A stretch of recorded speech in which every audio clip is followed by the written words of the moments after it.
evening, all you beautiful freaks out there, and welcome to another episode of Frequels. I'm your host, EJ Leeson, and You don't look like EJ Leeson. I'm absolutely EJ. I don't know. I have my doubts. I've been sitting across the table from EJ Leeson for a while, and you ain't EJ Leeson. Listen, I love the Teenage Mutant Ninja Turtles. Okay, that checks out.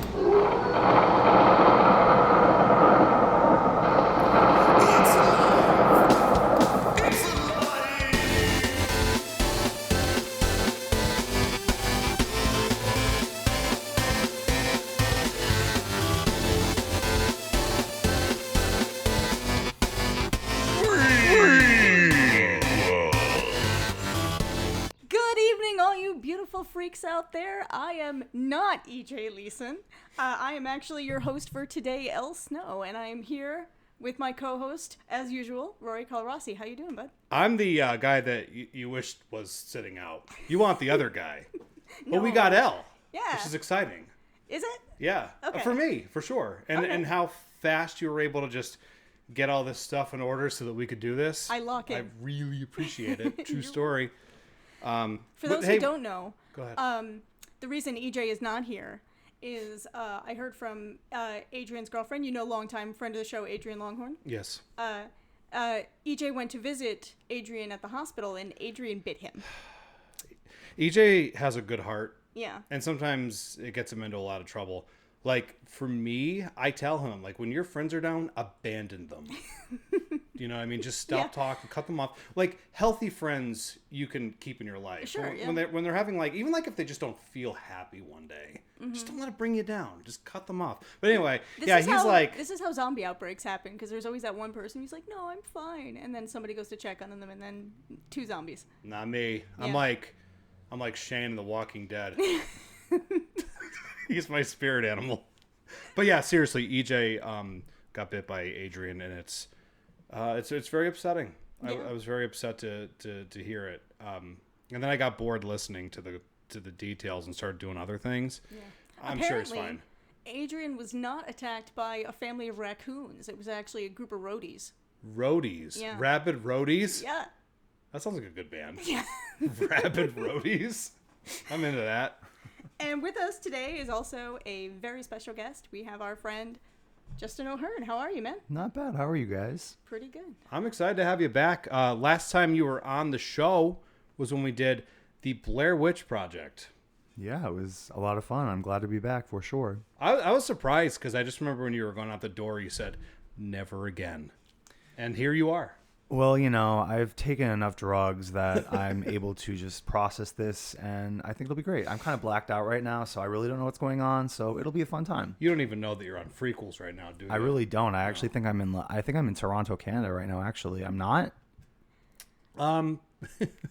We'll see. All right. See how this goes. But yeah, no, in all seriousness, EJ's a little under the weather, so Elle stepped in like a champ to save the show. Yeah, clapping, everybody. Maybe I'll put a soundbite in of people clapping. Part of my hostile takeover. I plan on replacing Vince permanently since he's doing that drywall podcast now. Still going strong. She does threaten me pretty often. I'm gonna say at least twice a week, saying that there's a hostile takeover coming, and I'm like, all right, you can just come out whenever you want, but you can take over too if you'd like. It's very, very corporate America of you. Yeah. That and the dark magics. The dark magics, yeah. There's a lot of dark magics out there. Yeah. In corporate America. There has to be. Mm-hmm. How do you well, we don't have to get into that. We don't have to dissect this business, but anyway, how have you been, Justin? What's new? I know something that's new in your life. Oh, you do? Yeah. What's that? I think I just saw you do some acting on Saturday. Yeah, I was actually in the one acts at Diva Theater. EJ was also there. Yeah, it was a fun time. I was gonna, when I was talking to you through the messenger earlier, I was gonna say like, hey, great job, but then I'm like, no, I'm gonna do it on the air. So, no, you did awesome. Well, thanks. No, it was a fun time. The one acts are always good. It's low commitment and low stress, just like 10, 15-minute plays, and everyone always does a great job. And it's cool to showcase local writers and talent. I just wish that I could get through one play where I wasn't being dragged off and kicked out of the building. It wasn't. I can't help myself. I got to make it all about me. Well, yeah. Is what it comes down to. Yeah. And if they're not going to make you the lead, that's just their fault. I know. It's like, they're like, well, you didn't show up. You didn't audition. You don't even know what the script is. I'm like, I don't care. I'll improv. You know? And then you join an improv group and they're like, what the hell? Yes, and you're like, no, but.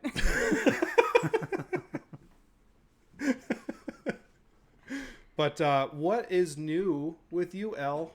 I am just coming off of being in a play, so I'm actually regaining sleep and time. So, whole bunch of nothing. That's why I had the time to do this. You hear that, America? These two doing these artistic endeavors. Meanwhile, I'm eating out of the trash. Yeah? Anything good? So every so often you find something. You get a lot of Band-Aids, a lot of syringes, but somewhere in the bottom you get like an omelet someone fucked up. And I think that's really just like a metaphor for life. Yeah.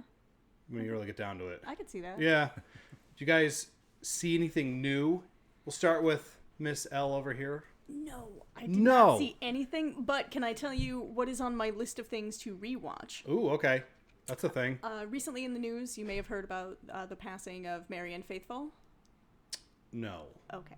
I'm not a big internet guy, as you know. She's a singer. Okay.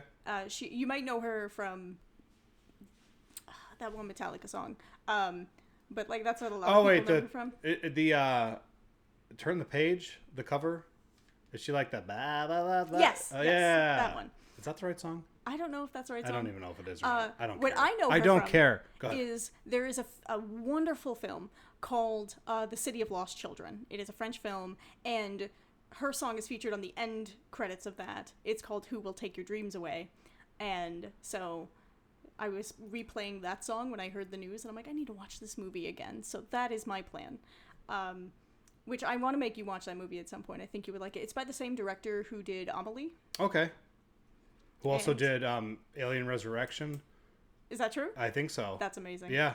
That's a spectrum of things to cover. I met Ron Perlman at Monster Mania once. Side note, The Memory Remains, that's a Metallica song, right? Yeah. Okay. Because I know there's some Metallica enthusiasts right now who are white-knuckling it right now. Like, John you fucked up. John is going to yell at me for this, I'm sure. He's in a Metallica cover band, so... Is he? Yeah, one of the tribute bands. John Snow, Metal Messiah. This is his wife speaking to you right now. But... Yeah, so I met Ron Perlman at Monster Mania, and I just gushed to him about how much I love this one film that he was in. Did you meet all of his face? What? Did you meet all of his face? All of it. Oh, wow. I might cut that out. That he was took mean. my hand in his huge mitts, and it was like being cradled by a giant. Yeah? It was incredible. I love him. I do, too. Yeah. Whenever he shows up in things, I'm pretty excited. Did you guys ever see this movie called Kronos? No? No. It's Guillermo del Toro, one of his first movies. Okay. And he's wonderful in it. He's always wonderful. But so more of things you'd like to rewatch. Yeah. List. So that is on my to-do. What have you seen recently? Well, I'm gonna switch it on over to Justin, and then I'll babble on as I do. I don't know how new they are, but I actually saw 2 movies in theaters in the last month. I saw Wicked and Nosferatu. How'd you dig those? They were good. I like them. Yeah? No. You don't seem enthused.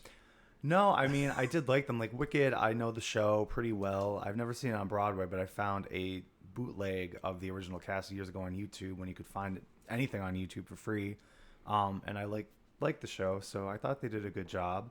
And Nosferatu was really good too. I enjoyed it. Everyone who I went to go see it with did not like it, so I was the only one who liked it. It is the weirdest film because there's people who just like love it, like passionately, and then I just meet a lot of people who are like, I don't know how to feel about it. I don't understand the people who don't like it. I know. Why don't you like good things? Why do you not allow joy into your life? Yeah, you had the same reaction to that movie that I did, which was a like over the moon kind of thing. Yeah, I had like practically a borderline spiritual experience.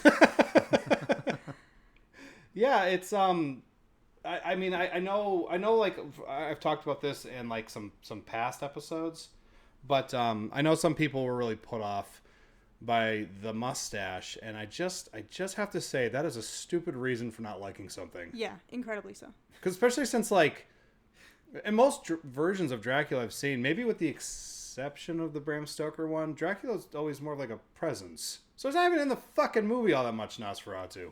If you've ever seen Jess Franco's Dracula, starring Christopher Lee, mustache. That's the only... Yeah? It's also in the book. Mm-hmm. For you people out there who don't read. Should be ashamed of yourselves. Gary Oldman, mustache. Yeah? Yeah, I mean, Gary Oldman probably has the most wildly different interpretation, right? Yeah. And when that movie first came out, everyone said, fuck that. And now everyone loves it, which is weird.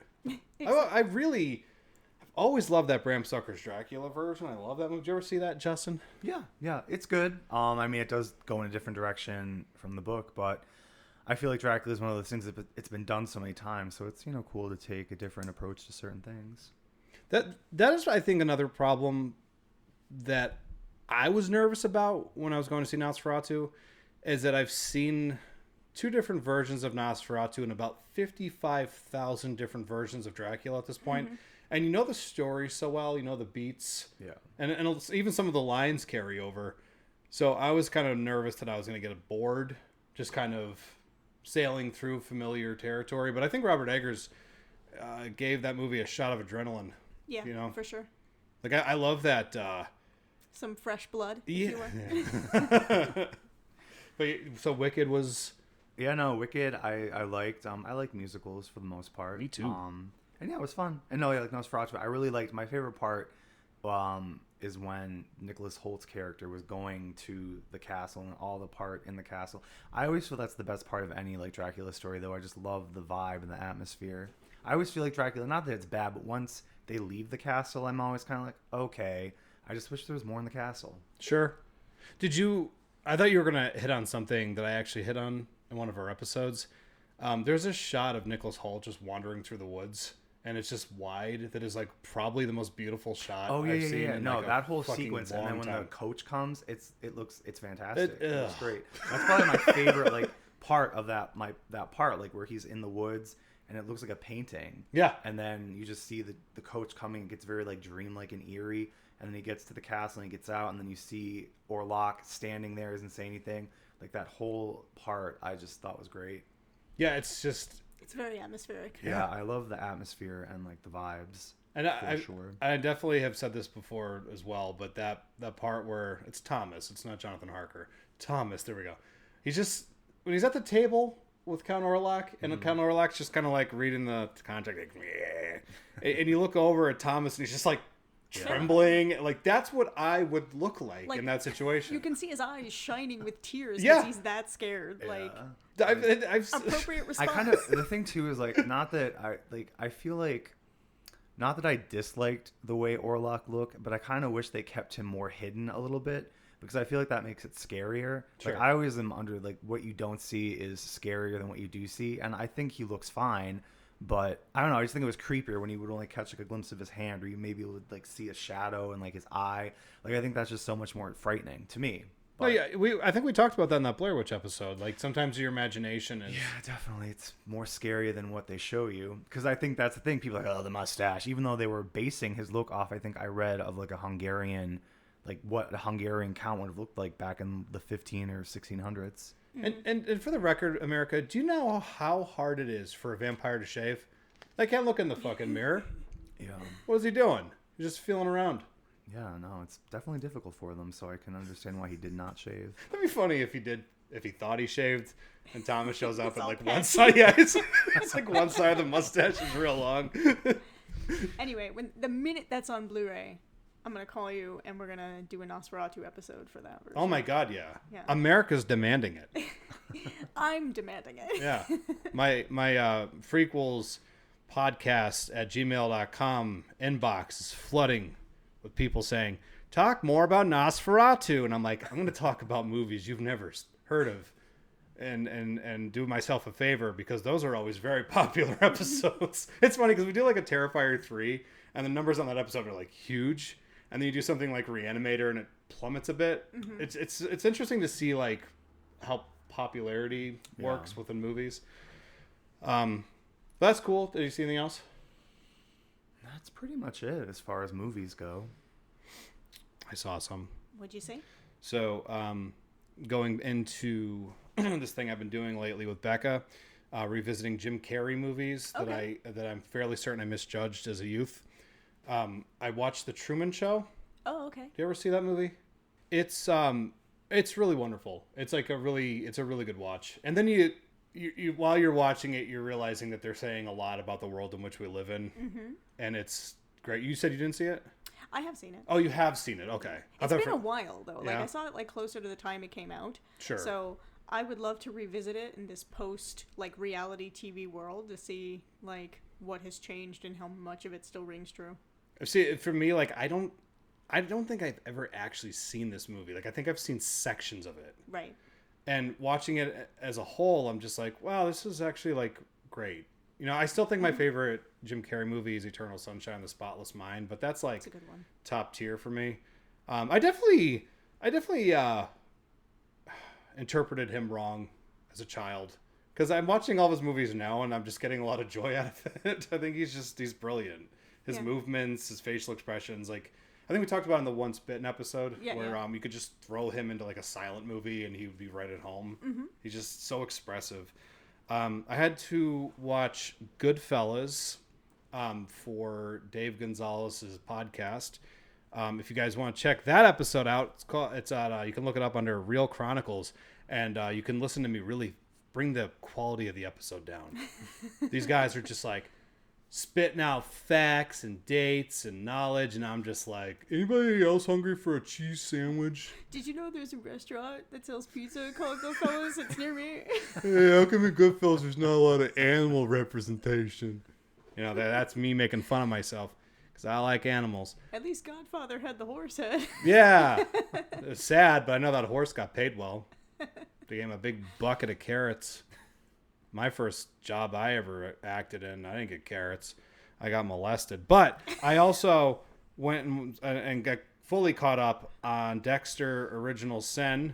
Yeah. I think there's like 2 episodes left. And I'm telling you, like when I first heard about this show, I was like, fuck this. And I started watching it and I'm like, I love this show. I've got little nitpicks here and there and some concerns that I hope that they rectify before the season ends, but it's been a really fun time. Have you watched it at all? Are you a Dexter fan, Justin? I mean, I'm not a Dexter fan, but I haven't watched the original series. I remember when it was on and people were talking about it. I'm bad with TV, though. I start a show, and I'm really into it for like the first 2-3 seasons, and then I stop, and then they're still going like 40 seasons later. I'm like, oh my gosh, I can't believe this show's still on. But is Sarah Michelle Gellar in that one? Yeah. Okay, yeah, because I remember Buffy's seeing the previews for it. I love Sarah Michelle Gellar. You know, and that's another one too. I was wondering what they were gonna do with her, like if she was gonna be like a secret serial killer or something. But she's just like she's great. Okay. I don't know. I haven't seen her in a lot of stuff lately. She's fallen off the map. She's kind of like I feel like she's been trying to make comebacks because she was in that TV show way back when it was called The Ringer. It was like on the WB. Oh, and it was like yeah, a I remember horror that. one. And then they were trying to do like a Cruel Intentions TV series, and I think they did like a pilot. And maybe they did a couple episodes and that kind of fell off. And then she was actually on that show with Robin Williams. They had like a comedy show together. I forget the name of that one though. Yeah, but she's like, I remember that. Been trying to. She's been in stuff, but like for whatever reason, like it just doesn't seem to stick. Well, now I heard that they want to bring her back for Buffy. Yeah, I heard that too. Let's desecrate that grave. Yeah, I mean they're rebooting everything, so why not? I just don't think you need to. I mean, I don't think so either, but it'd actually be funny if they did something where Roseanne, when they had like the 2 Beckys, they could do the 2 Buffys, bring back Christy Swanson and do like Sarah Michelle Gellar and Christy like going back and forth, like which Buffy's which. They have to share an apartment. For Christy Swanson, she is like the nicest celebrity I've ever met. Is she really? Yeah. Nice. Yeah, EJ and I met her at Chiller. Yeah, and, before his rabies. Yeah, before the rabies, obviously. And like she was so nice, and she like makes her own steaks to sign. Yeah, EJ, he was telling me that because we were talking about Buffy, and he did say he has a steak signed by Christy Swanson. That's so cool. If she had turned to me and said, "Go murder that person across the room," in this room full of people, I would have done it, no hesitation. I'd do that for any celebrity. Yeah. No matter how big or small they are, just to have that satisfaction of killing people. But one thing I'll say about them bringing back Buffy, I'm skeptical. Yeah. I know, like, I know. Joss Whedon's not terribly popular these days, and some would argue for good reason. But that was awfully Joss Whedon-y, that show. It was very specifically him. So I don't want to see like an impression. My favorite thing has been watching people who are just learning about the show and watching the show for the first time, and then all of the Xander Harris slander. So I am there for the Xander slander, and I'm very much about it. Do you think he's going to come back, Xander? No. No? No, he's got some... Like, that actor has some problems. Does he? He's got a lot going on. That sucks. Nicholas, Brandon is his name? Yeah. I loved him on that show. Casey Clocker and I talked about it. Was it called the Zeppo? Was that the name of the episode? Mm-hmm. That's probably one of my favorite episodes of television because it's just so funny. I have to say my favorite episode would be Lie to Me. Which one's that? It's a season 2 episode. It's very... That's my favorite season. Yeah. Absolutely. I mean, after season 2, it's kind of all downhill. But, like, I lived for Spike and Drew. So I love Drew. When you sink my ship, I'm done. I know you haven't watched Ed Wood yet, but Drew is in Ed Wood. Yeah. Yeah. Juliet Lando? Yeah. Nice. She's in there. She's also in a musical that is on YouTube because it was a Kickstarter thing. So there's only 3 episodes of this musical. It's called Muzzled. And she plays the black matron who is like the head of this organization called the Black Hearts. So she's very fun. She was a lot of fun to watch in that second season because she's kind of like I've never seen a vampire that was insane. Mm-hmm. Do you know what I mean? Like they're usually pretty like they've got goals. It's like I gotta feed. She's quite mad. One of the first scenes with her. Yeah. She's just laying down and Spike says, are we feeling better then? And she's like, I'm naming all the stars. And he's like, you can't see the stars, love. That's the ceiling. Also, it's day. Yeah, like that show's a lot of fun. So I'm a little nervous about them digging up the corpse and trying to make it into something. And then that seems like Hollywood's MO right now is just like the nostalgia baiting and like we're bankrupt for new ideas, so let's just rely on an already established product and then make something that's incredibly inferior. Yeah, because they seem to get like people like a team together, and then the team starts going through everything, and then they realize that they hate what they're doing, and they're real contemptuous towards the fan base, and it's just like, why do it? Go do something else. Yeah, that's what happened with The Witcher, and like Henry Cavill was like the biggest proponent of that show. Hey, I love the books, let's do this. And they basically gave him the finger. Is it me or is he like dreamy, Henry Cavill? You know what? Here's the funny thing about him. It's like... I'm just saying this. I think he's dreamy. But go on. When he was Superman... Uh-huh. Well, they didn't give him a lot to do. But I meant like the face, like, oh, he's clean cut. He's got a nice jawline, whatever. Not even noticeable. As The Witcher, when he's covered in dirt and grime and blood, he's got like stringy, greasy hair, and then there's something about that guy. Yeah, you have a type. It's the same thing with Viggo Mortensen. You see him in like History of Violence or something. And he's all clean cut. He is unremarkable looking when he's not. Yeah, when he's not. But then he's Aragorn, and yeah. There's something there. There are some guys who clean up well, and there's some guys who grime up good. They grime up well. They grime up good. One thing before we jump into this movie, I skipped past it a little bit. You've seen Goodfellas? Maybe a long time ago. Yeah. You? I've seen it a long time ago. Long time ago. Should revisit that movie. I was like watching it on Saturday in preparation for the pod. Like the first time you said Goodfellas, I was like, oh, The Godfather. Nope, that's a different film. This is a different film entirely. A bunch of cinephiles collectively gasped. It was in my head. It's not like I'm like, wait, no, that's different. And no, I would say maybe one of the greatest movies ever made was Goodfellas. Okay. Like, it deserves that. I've heard a lot of people say that, and I was watching on Saturday, and I'm like, there's not a false beat in this movie. Yeah. There's this real cool part with Robert De Niro sitting at a bar just thinking about killing everybody in the room that I just recommend watching, even if you just find it on YouTube. To the band Cream. Movies, like Godfather, Goodfellas, Raging Bull, it's just like after a while it sounds like me listening to the men in my family talk to each other. They're interesting movies, mob movies. They're actually some of my favorite movies. Seem to all fall into that little subgenre. But I really like when you have like really despicable people, and the filmmaker is smart enough to actually make you care about them a little bit. Right. They find a way to humanize him. You know, Right. like Scorsese talks about that where. You know, he just basically says like you have to keep in mind when you're watching people like that is that they may be doing despicable things, but that could just be you at a different set of circumstances in your life. Like if you were put in that position, you could very well have ended up like that. And I think that's just such an awesome way to approach something. Like like if you're watching a movie like that and the filmmaker is like moralizing to you, like talking down to you, like this is a bad way. It doesn't hit me the same way. But like I like sometimes you see. In Goodfellas, like all the mobsters are depicted almost as like rock stars because the whole thing is about like you know excess and more.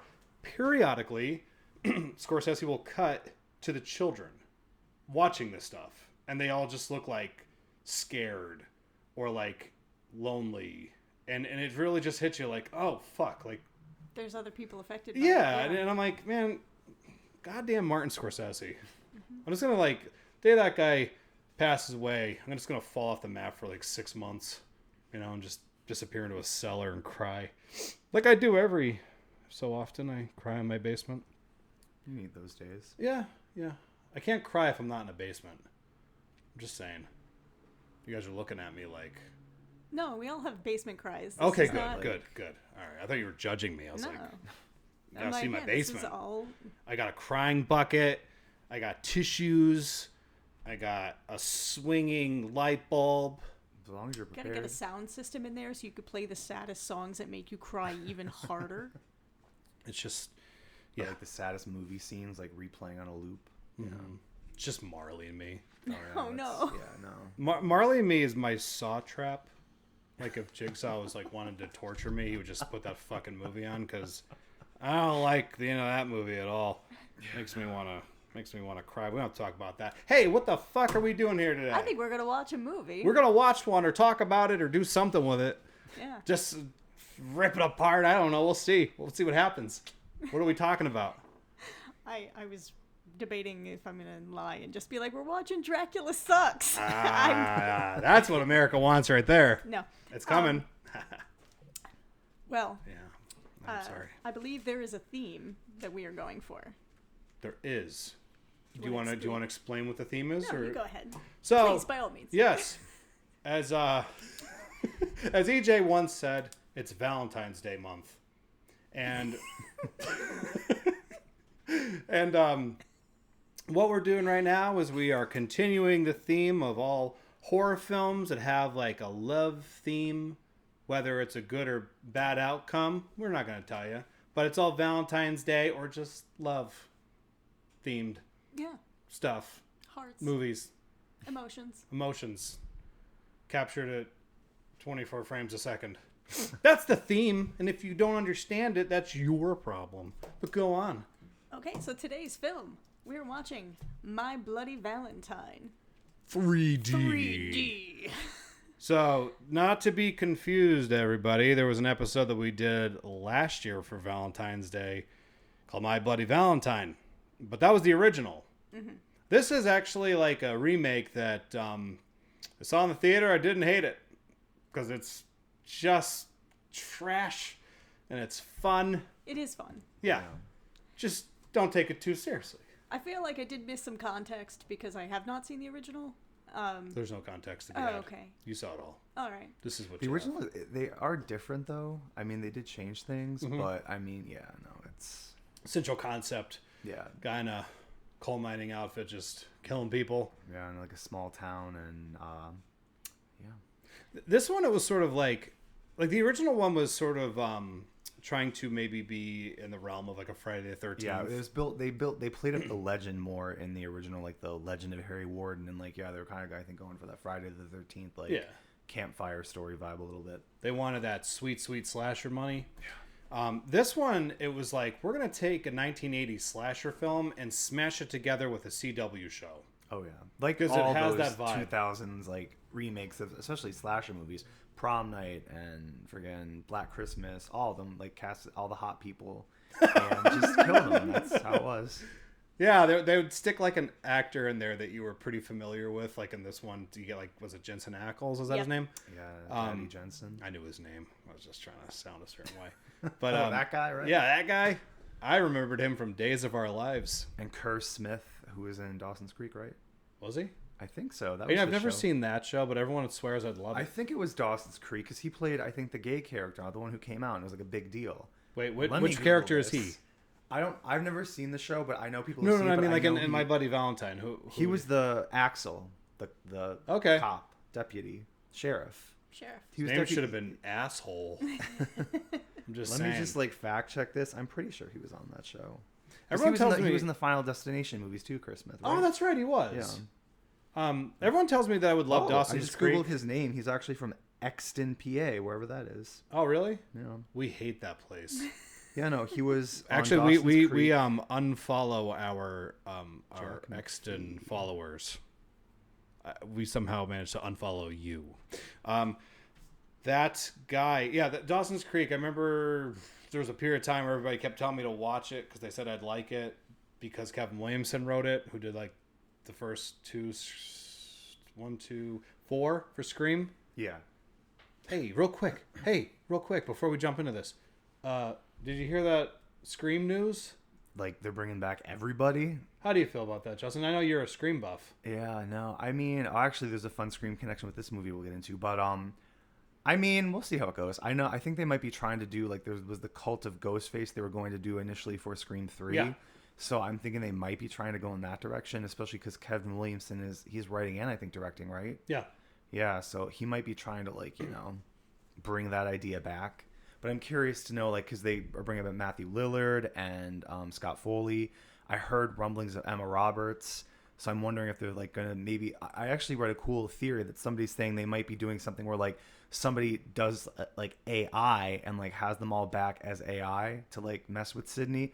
I think that actually be kind of like a cool thing to do with like the technology. And it But would we'll see be how it in plays out. line with the Scream movies too, because they're kind of like a satire. Yeah, but they like to satirize, obviously the horror movie, but I think just in general they like to, be very meta and satirize. So like I think it'd be cool, like a cool way to kind of like show us like technology's crazy and yeah. I did see Matthew Lillard's TikTok where he just was writing on a piece of paper, "My mom and dad are going to be so mad at me." And it broke the internet, as the Broke kids it. say.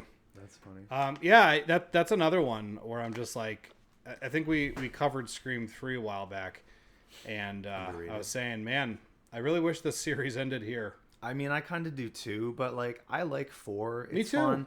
5's okay. I don't really care for 6. I was gonna say like they're 5 and 6. It was like they were doing a satire on forgettable movies. I was listening to a horror movie podcast, and they said that it feels like they're now making like stab movies. Like the Screams 5 and 6 are just like stab. It's like how they're spoofing like Stab in Scream Universe is supposed to be these awful movies based off of like the actual events of the movie, and they're like, yeah, like Screams 5 and 6. It feels like they're making real life Stab movies now. Like they're just so goofy and dumb and. Like, yeah, no, I did not really care for Scream 6. I don't want to take too much time away from everything. No, you're but, good. Yeah. I'm with you. Like, I don't hate the movies. I've certainly seen much worse sequels, but Yeah, like they're, as sequels, they're okay, but for like what Scream was, especially the first 2, really, but the third one too, like, it just, I don't know, they get too goofy and dumb, and let's kill no like major character at all. Like people get stabbed 45 times and they somehow survive. Then Scream 3, somebody gets stabbed like once and they're dead. It's just like there's no consistency to this Yeah, universe. But I also feel like that that team of Kevin Williamson and Wes Craven. Oh, yeah. And that's why I think the first 2 especially, they have such a great vibe.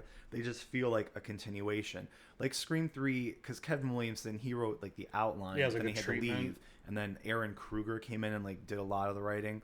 And I like Scream 3, but like It's like it feels got like issues, very but goofy, and it's yeah. more goofy compared to the first 2. We talked about that for like the history behind the production of that movie was like a big mess.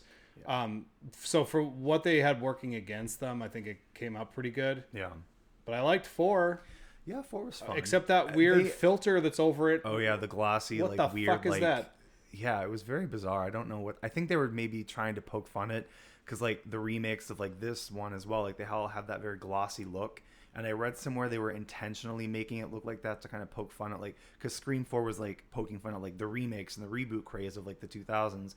And, like, let's make it look, like, glossy like the reboots and, like, remakes do of, like, the 2000s. This looked like they just smeared the lens like with Vaseline. like yeah. Vaseline. Like, it is very bizarre. Everyone wanted to look prettier, so they were like, slap They're it like, up. oh, Nev, What you don't was look the- great. Put the Vaseline on there. Nev was, no, I'm kidding. Nev looked fantastic. But, like, they're like, oh, Nev, you need that. What was the first one where they did the stab film, where they actually had it in There's the theaters? second one. Scream 2, yeah. That was the last one I saw. Really? Scream not is a a big- pretty... It's not for everybody. I get it. Yeah, you know what? Because I know you said, like, you're not a massive horror fan, right? It's one of those things, like, when I saw that movie, I think I was, like, 11 or 12, I'd seen all the movies that they were talking about, like, multiple times, so I felt like I was, like, that audience. It's just for people that are, like, really, really knee-deep in horror, that just were, like, have seen, like, all the slasher movies, vampire movies, whatever, Universal, Hammer films. Mostly Halloween.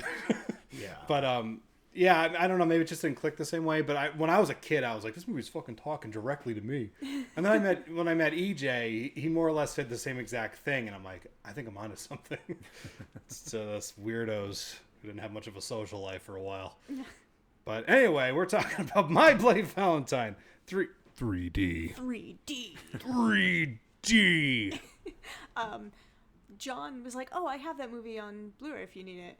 And he's like, but it's a 3D version, so we're going to need some glasses or something because we don't have a 3D TV.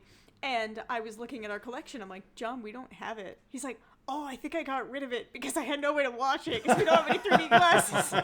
How'd you watch it? Tubi. Okay, yeah, of course. Oh, yeah, Tubi. It's on there for free if you want to watch. Tubi is the salvation for prequels. It's like, hey, you want to do this movie? I don't know how to see it. Tubi. It's Tubi. Tubi's got everything. Tubi or It's not Tubi. Don't laugh at my dumb joke. I liked your dumb joke. Oh, I have my own dumb jokes. Okay, so getting into it.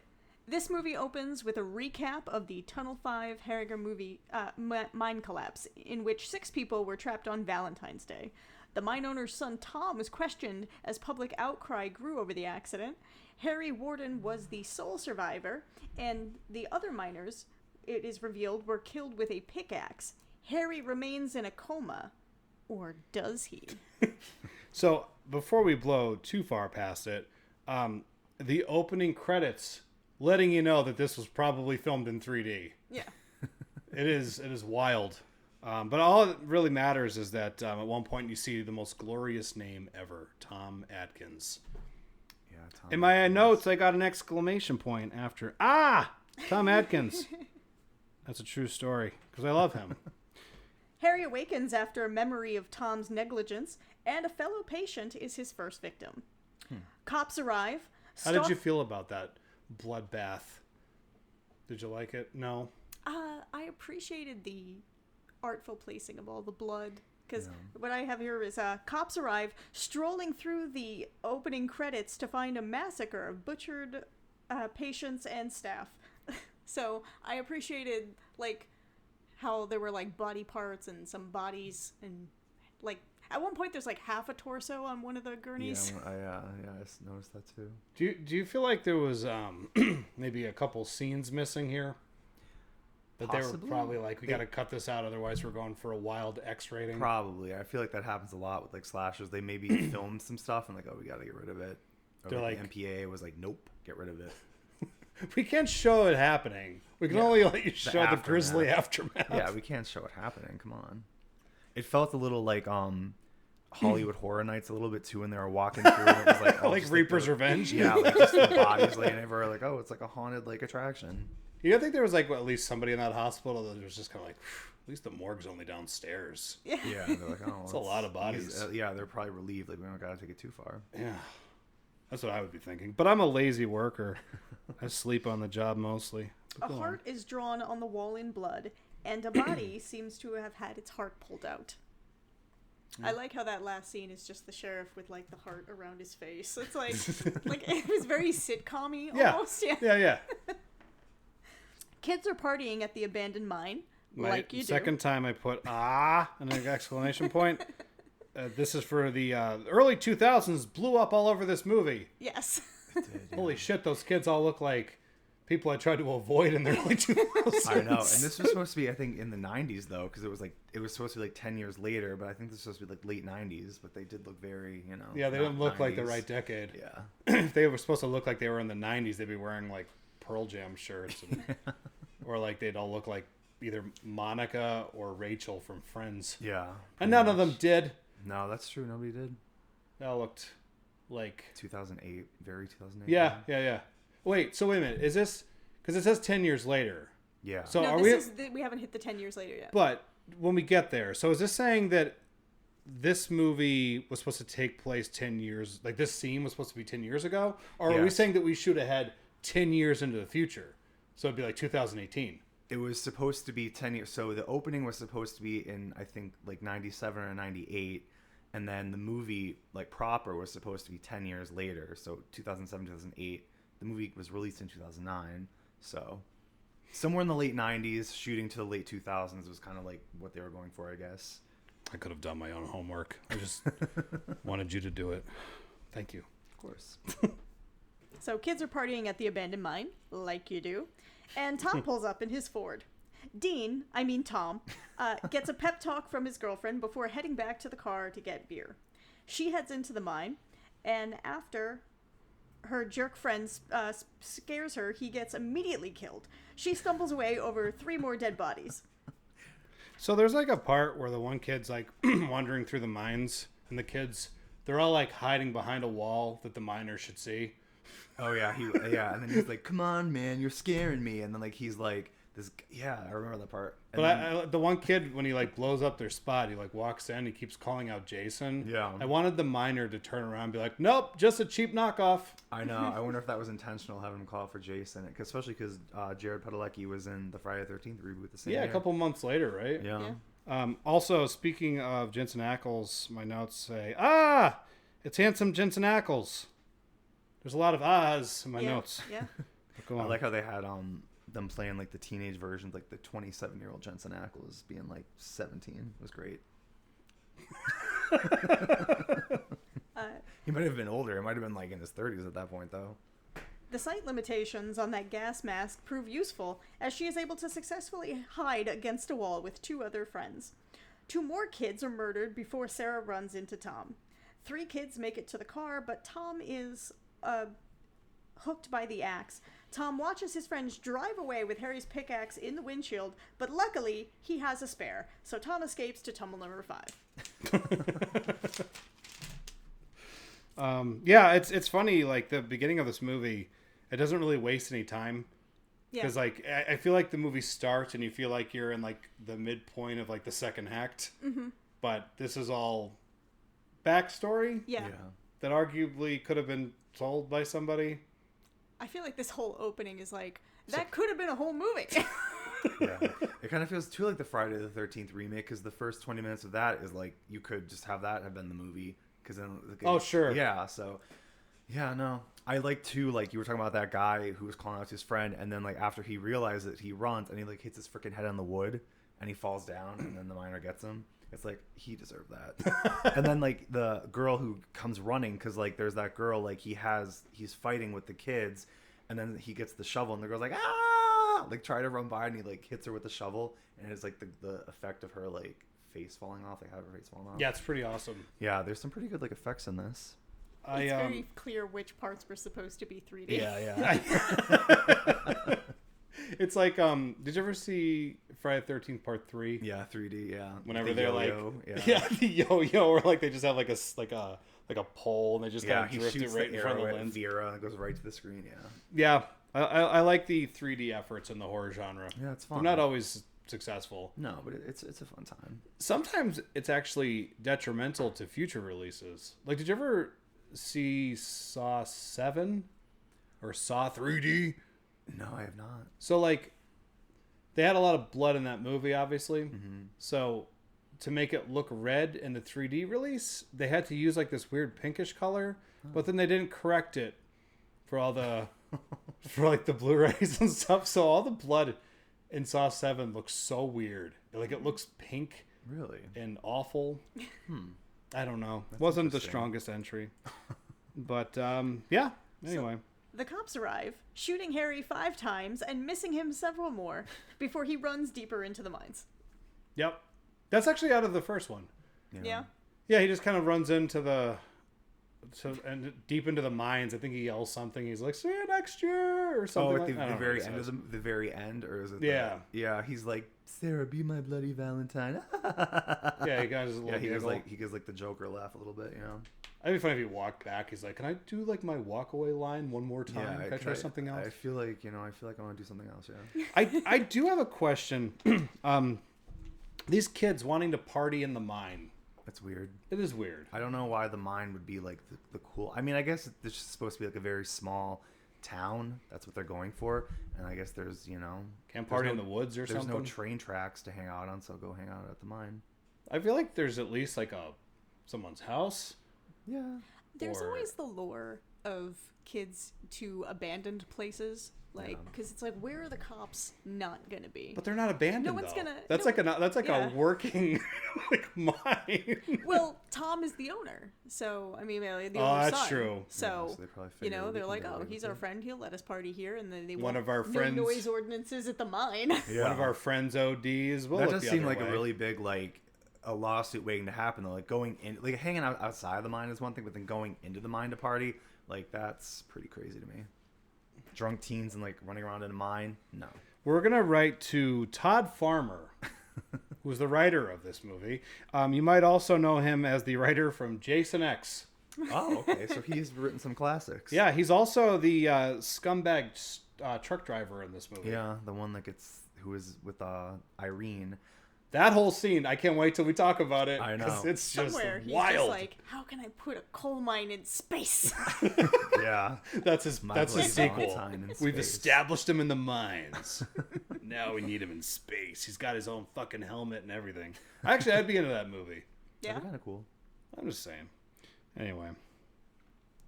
Go ahead. 10 years later. 10 years? Reports say Harry was buried alive in the mine. Sarah visits a diner for some local color, while her husband, the sheriff, cheats on her at the Evil Dead cabin with his pregnant mistress. Axel is an asshole. He is. yeah. Yeah. I thought he was going to get his comeuppance in this movie. But he gets the girl in the end. Yeah, no, he does. He's a piece of shit. Yeah, he's not a good husband. At all. You know? Or cop, really. Yeah, just all around, he's a mess. This whole scene is weird to me because there's a detail in it that I don't think was entirely necessary. Because, like... That the tuna salad was $2? The tuna salad is my biggest gripe of this whole film. I judge movies... I could not Very harshly stop on- staring at those construction paper signs in the back. They were just very distracting. No, so like Axel is her name Megan? Yeah. He and Megan, they go to the Evil Dead cabin, as you say. And then they Susudio. Yeah. And then afterwards she says, "Hey, guess what? I'm pregnant." And it never comes up again. It's completely unnecessary. Well, here's the thing. She gives him a card, and he's like, "I didn't get you anything." It's like, so you're a terrible husband and a terrible boyfriend? Not a good guy to cheat Why with do or women raise a like family. you? That I have questions about him later. I feel like too they do that to kind of set up the whole like mystery of who the killer is, because they have like towards the end, like it's like, who is it? Right, So it I feel gives like they're him setting motive him to up get rid as of like her. yeah, it's setting him up as kind of like a dick. So you're like, maybe he could be like, if you've never Because seen the that original. look on his face when she walks away after she says she's pregnant Yeah. is like, oh, he could probably kill her just to cover it up. Yeah, so I think maybe So, like, that's what they that's- were going for a little bit, to kind of make him unlikable, to be like, he could be the killer maybe. So is that like how cynical the audience is, where they're like, she's like, "I'm pregnant." It's like, well, that's a good reason to murder her. Yeah, from a That's- killer point of view. that's, Plus, I feel like that's a slasher thing in general. Like, speaking of Friday the 13th 3D, the pregnant couple, like, why were they pregnant? She just was Debbie. Oh, And Debbie Andy, is it's like, pregnant. She's We like, talked I'm about pregnant, that. but then like she's like gonna go drink a beer later. He's like, you want a beer? She's like, yeah. It's like, but I thought you're pregnant. So I feel like that's a slasher trope. They'll introduce something to maybe make a character seem more interesting or up the stakes, but like it doesn't really go anywhere. Helps up the body count. Yeah, it does. Or it's like The Room, Or make it more where the tragic. mom has breast cancer and it's never brought up again. Yeah, like, Well, I've got breast cancer. maybe that's another deleted scene. They cut a scene out with her talking about the baby. I did find it very, very unnecessary. Because all she had to do was just sort of be like, I'm the other woman. Yeah. And how old That's do we fine. think this girl is? Like, is she like how old is she supposed to be? Because they're like probably like what? They were teenagers, so they were like, you know, Pushing probably 30. 30. So how old is this girl? Like just out of high school, or is she in college? I don't know, because she works at the grocery store. Yeah, they don't really say. She's in that space between high school and college when she's trying to figure herself out. Yeah. Like she's like, I'm gonna go backpack through Europe. And She find probably would myself. have been better off. She would come back someday and sell soap. I'm gonna stay at this hostel. Oh no! After this coal mine massacre, I need to just go relax at this hostel. Followed by some motel owned by some guy named Mr. Bates. I don't know. It's gonna be a great summer. Tom oversees the mine and then goes to Ben's, where we learn that he's selling the mine. He receives his dad's ashes and heads to a motel. He then takes some pills to drown out the loud sex in the room next door to his. If I know you said you wanted to talk about this scene, so before I move on. Well, first off, the dog. Oh, yeah, the dog and Just- that lady. Yeah, The dog. dog's cute. Cute little Frenchie. My notes say, dog. Holy shit, that dog. I love that dog. Shit. That's my note. That's a good pretty note. good.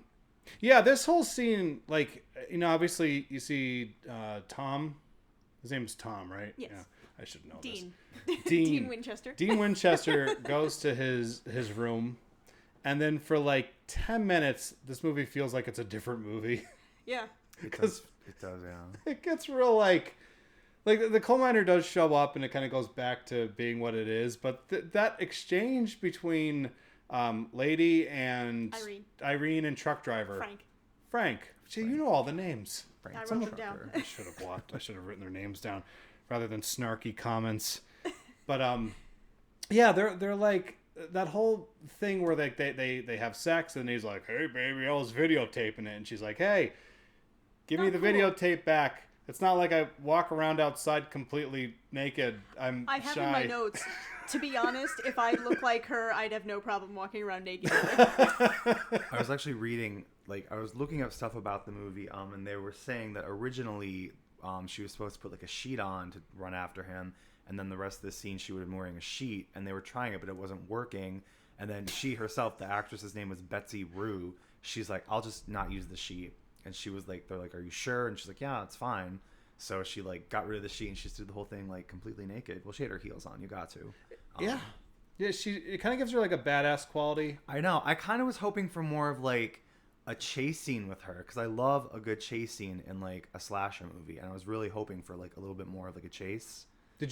Now let me ask you a question. I know you like the chase scenes, but was the runner-up prize a big disappointment, hiding behind a box spring? I mean, it was a cool idea in theory. I think it would have been cooler if she was like maybe like moving around the room with it, trying to like get to the door. Like, I mean, it would have been something. I just always like try to think like, how could this be more of like a chase, or like I don't know. Like, I always think the granddaddy of chasing is like the Sarah Michelle Gellar chase, and I know what you did last summer.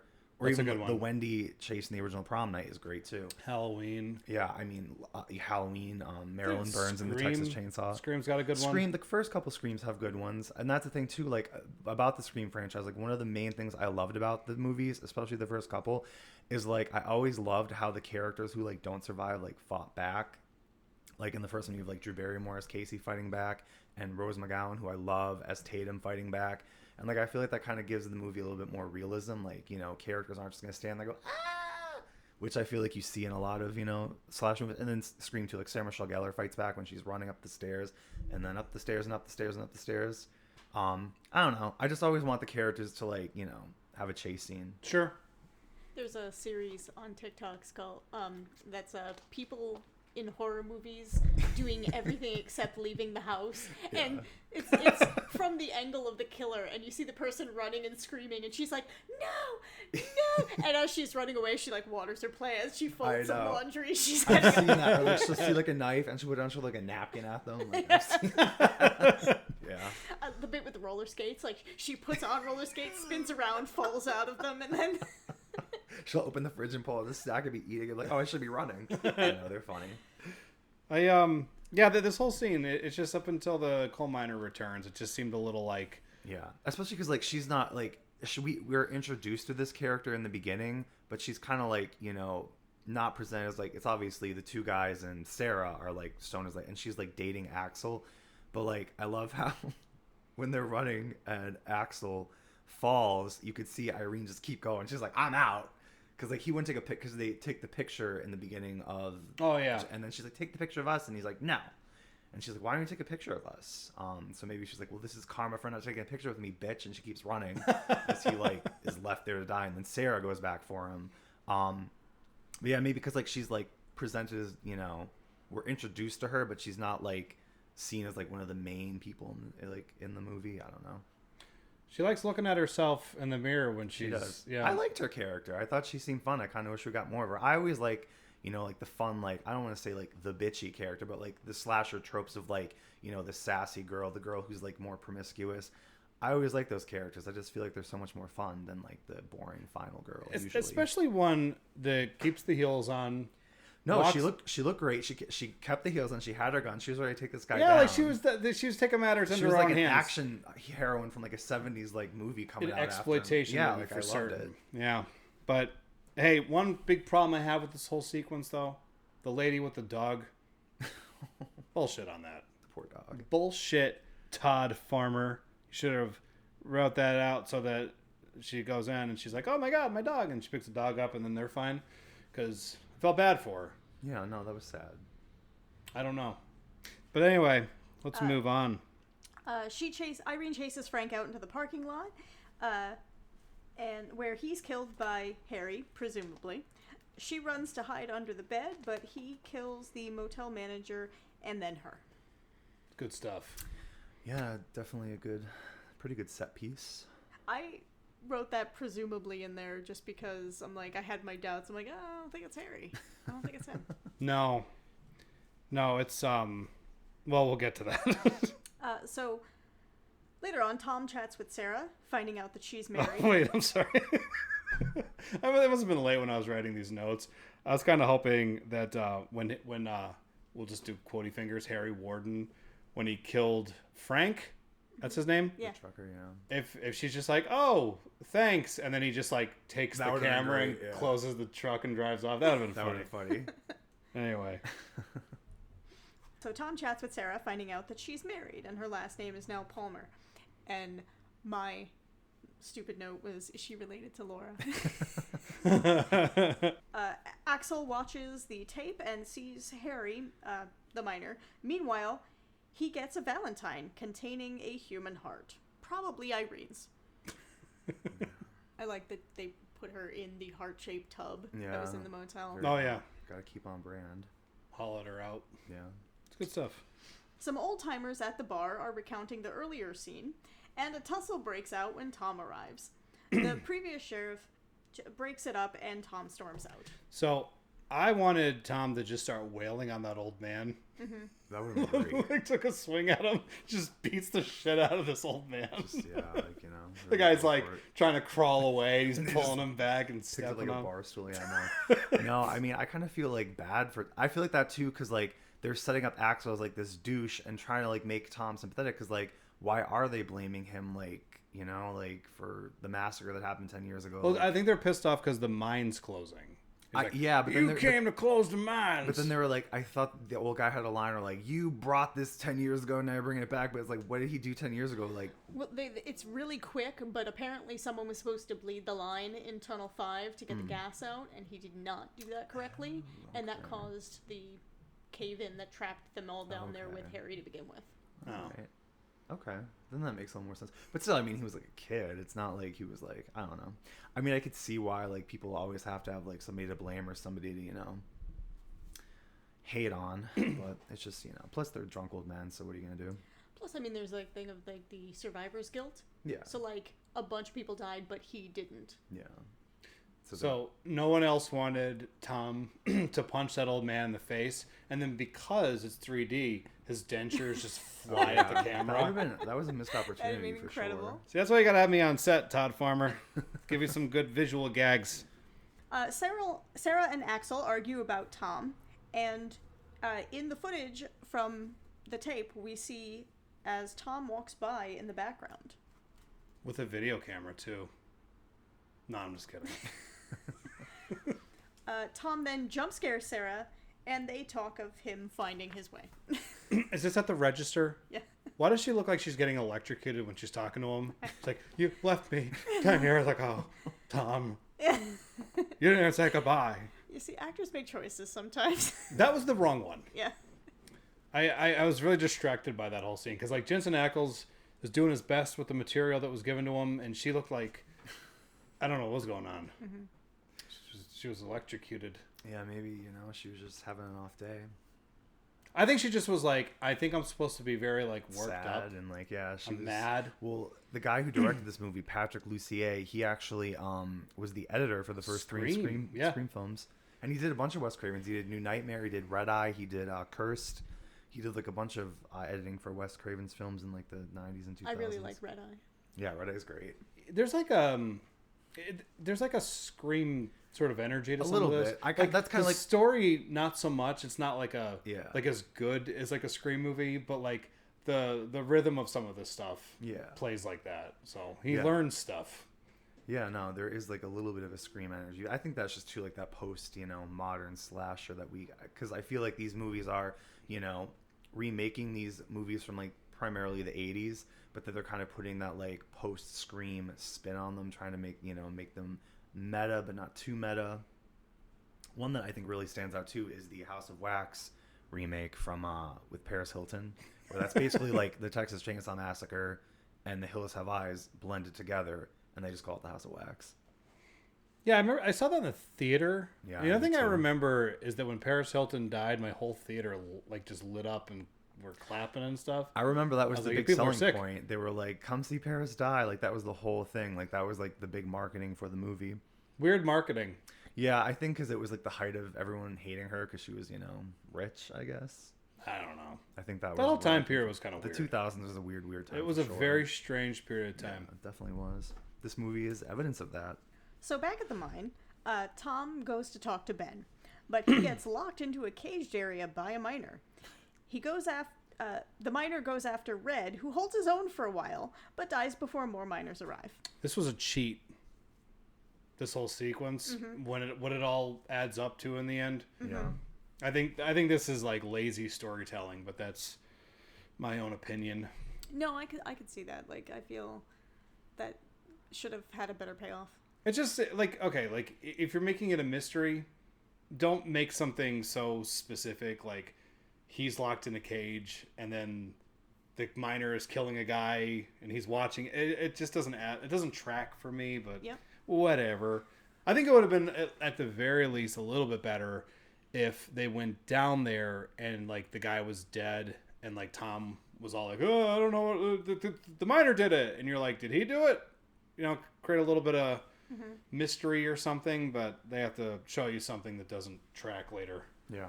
The only thing I was thinking about, though, in all seriousness, because when I was watching the scene initially, I thought about the scene where he got hooked but not killed, like 10 years previously, and then he gets trapped, and I'm thinking like maybe he has something planned for him, like he wants people to think it's him, and or he has like, I'm saving you for last kind of a thing. Sure. That was my thinking at the time of the scene. By the last little thing, it's backtracking a little bit, but when Sarah and Tom were talking to each other in the grocery store, I was wondering if she had like an inner monologue. It would have been more appropriate if she had an inner monologue and you got to hear her be like, "Man, I really hope this coal miner shows up and kills my entire family," because she immediately is giving him like the "I love you" eyes. There's a little still she loves him because she's like looking at a photo of him later too. But she had no closure. He just like left after everything happened. Are you not supposed to do that to people? No. Oh. I'm gonna make a list. You can't Irish goodbye your way out of life. I've been doing it just fine. You know what's awesome? That's a great thing to do at restaurants. Yeah. Not if you want to go back to those restaurants. Well, I wear a series of disguises. Oh, okay. They're like, you look like this one scumbag, but he had a mustache. I'm like, and you're like, I can't wear the mustache again. Everybody hated it.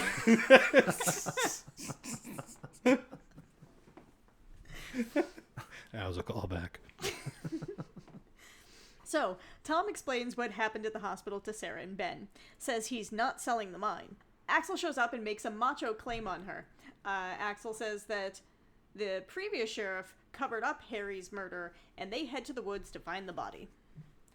So, like, I feel like the thing that made me angry about that scene was narcissists will often accuse the people close to them of the thing that they're doing. Mm-hmm. You know? So the fact that he's cheating on her and he's like, that's my wife and you're here with this guy.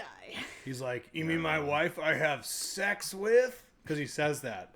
That's a weird line. Yeah. He said something too, like, I forget what it was, but he said something in that scene, Axel.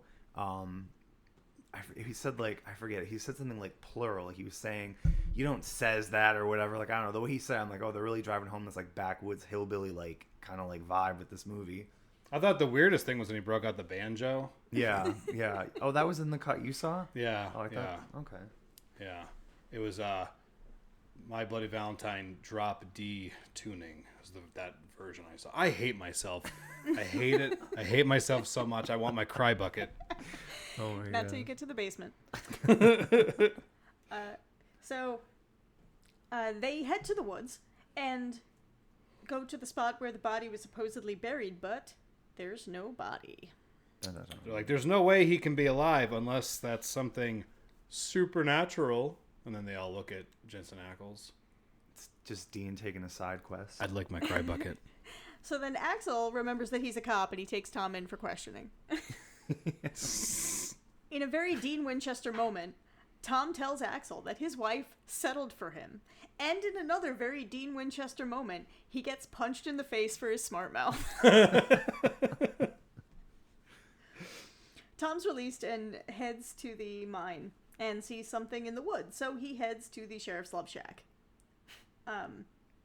Is this where the mouse was eating the Valentine's Day candy? Yes, because I have great Ractor, a rat actor. There's a great They were Ractor. good. I love that shot. It's probably one of my favorite shots in any movie that we've covered so far, because that mouse looked like he was happily eating that candy. He was so chubby. I know. And he was just like, candy all for me. Yeah. Yeah. I was like, give that mouse an Oscar. He's so cute. I wanted to find more stuff to feed him. Like, I was kind of hoping there was a dead body he could chew on, you know, maybe get an eyeball. There's actually a mouse cut of this movie. Yeah? Yeah. It's just mice eating all the Valentine's Day candy that Harry Warden is just throwing away to stick hearts in the container. So wasteful. I know, the mice are all just like, wow, this is my favorite killer. We've had a lot of killers in the campgrounds. He's the best, though. I'm going to write a fucking novel. Punching a wall. Are the candies filled with Monster? What? Cut to a shot of Ben, who is here's a noise, and he loads a 12 gauge, and poor Ben is murdered, and his body's left in the woods. Oh, Ben. He put up a fight for an old man. Yeah, no, He was very sleepy. Trying to stop it. That was a pretty good death, like getting pushed down onto the pickaxe. I like the boot at the end. Yeah, that was a well done sequence, I would say. I think I was checking my phone when this happened. I have very little recollection. Once I saw the mouse, I think I blacked out. I was like, I got what I wanted from this movie. You were checking to see if the cats were watching. For like, did you see? No, oh, you missed it. The cats are pointing at the TV like, you see? I'm like, yeah, I saw him, Pumpkin. At the store, Megan is bringing up Sarah's trauma, and then they hear a noise. She's like, yeah, that must have been really awful watching all your friends die. Was that terrible? I feel like it'd be terrible. You're probably like traumatized, right? Like, it's probably hard to carry on a life. Do you think you're passing this shit on to your kids? Like generational trauma and sorts? I mean, do you ever wonder if someone else could take care of your husband for you when you're recovering from your trauma? I'm a really good friend to you. I will watch your husband. By the way, I'm pregnant. They hear a noise. Deranged minor in aisle 7. Sarah helps Megan escape out a window where she's pulled out. And then oh wait, hits the there's a alarm. moment though when they're doing their chasing, because this is a chase scene. Yeah, this is a pretty good She chase throws a scene. Pretty ham good at shit. him. She hits him with the ham, and then she hits him with the mop. Yeah, I have my notes. I said Megan really mopped the floor with them. She did. Nice. And I liked, it was women supporting women. They were both in this together. I liked that. Yeah. Even though, Megan was, not really supporting because Megan she was is not a girl's girl. She's not, No. but she could have not went after him with the mop. So she was trying. Megan's She's not a complete piece of shit. Like, Yeah, I just want to bang your husband. I don't want you to get murdered. Yeah, like Megan's. you gotta I've take got care of the kid when we get together. So. Yeah. Megan reminds me of the type of girl who has like a scented candle business. Like, has like a room full of, leggings that she's trying to sell. Yeah. Her like knockoff. What's it? LuLaRoe or LuLaRoe? LuLaRoe. She's got the knockoff like LuLaRoe she's selling. I could see that. One of those people that likes to give you excruciating details about the dream they had the other night, and Yeah. you're just like, Yeah. I've met people like that. She gets drunk off like. Don't tell me about your stupid dreams, people. You ever have that shit? I had a dream you were going to say that. Oh my god! I actually love talking about dreams though. I think it's. I like dissecting parts of it. But do you ever have someone who's like, so I had this dream. I was walking through the woods, but it wasn't really woods. It was like outer space, but not quite like outer space. It was like drywall. I'm like, Ben, stop telling me about your dreams. I forget what comedian was, but there's a bit where he's like, I had a dream and you were there, but you didn't look like you.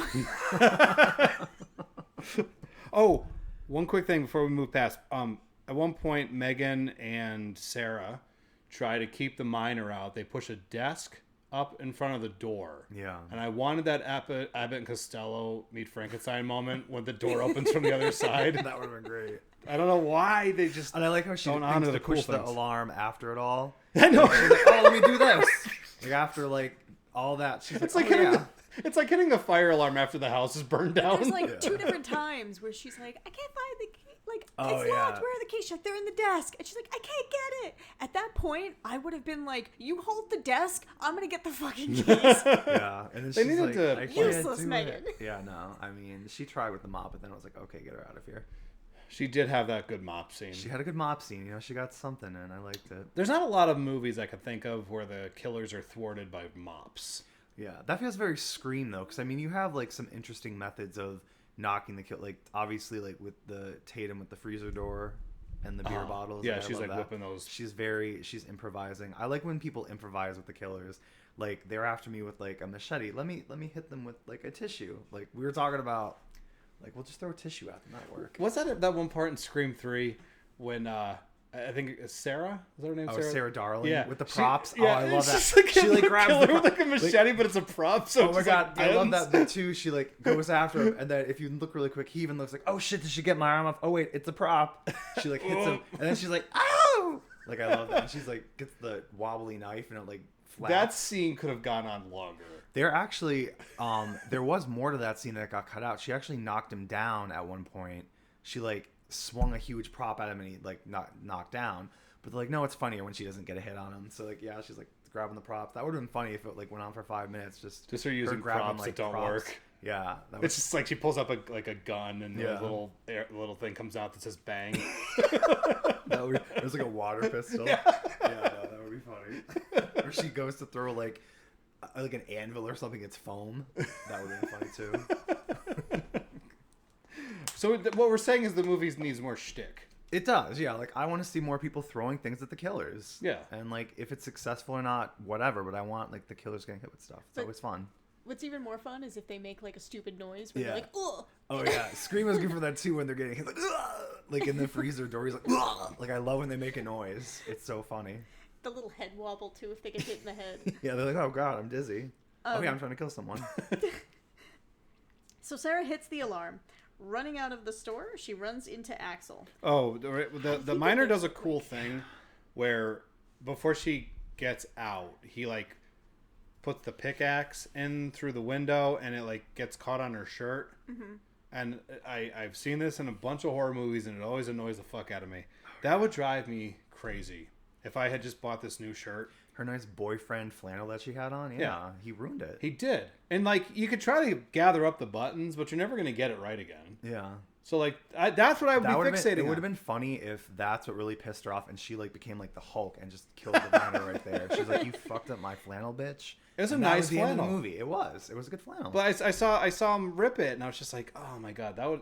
I know in the moment you're being chased and your life's at stake, but somewhere in the back of my head I'm like, I really like that shirt. I know I'd be mad if my That's it. clothes got messed up and like somebody was trying to kill me. I would be upset about it. I think about that all the time in horror movies. I Sometimes know. they're wearing some nice clothes and they just get like I think muddy and bloody. Carrie is the one person who has the appropriate reaction to her outfit getting ruined. Yeah, she does. Oh yeah. Everyone yeah. needs to be more like Carrie, honestly.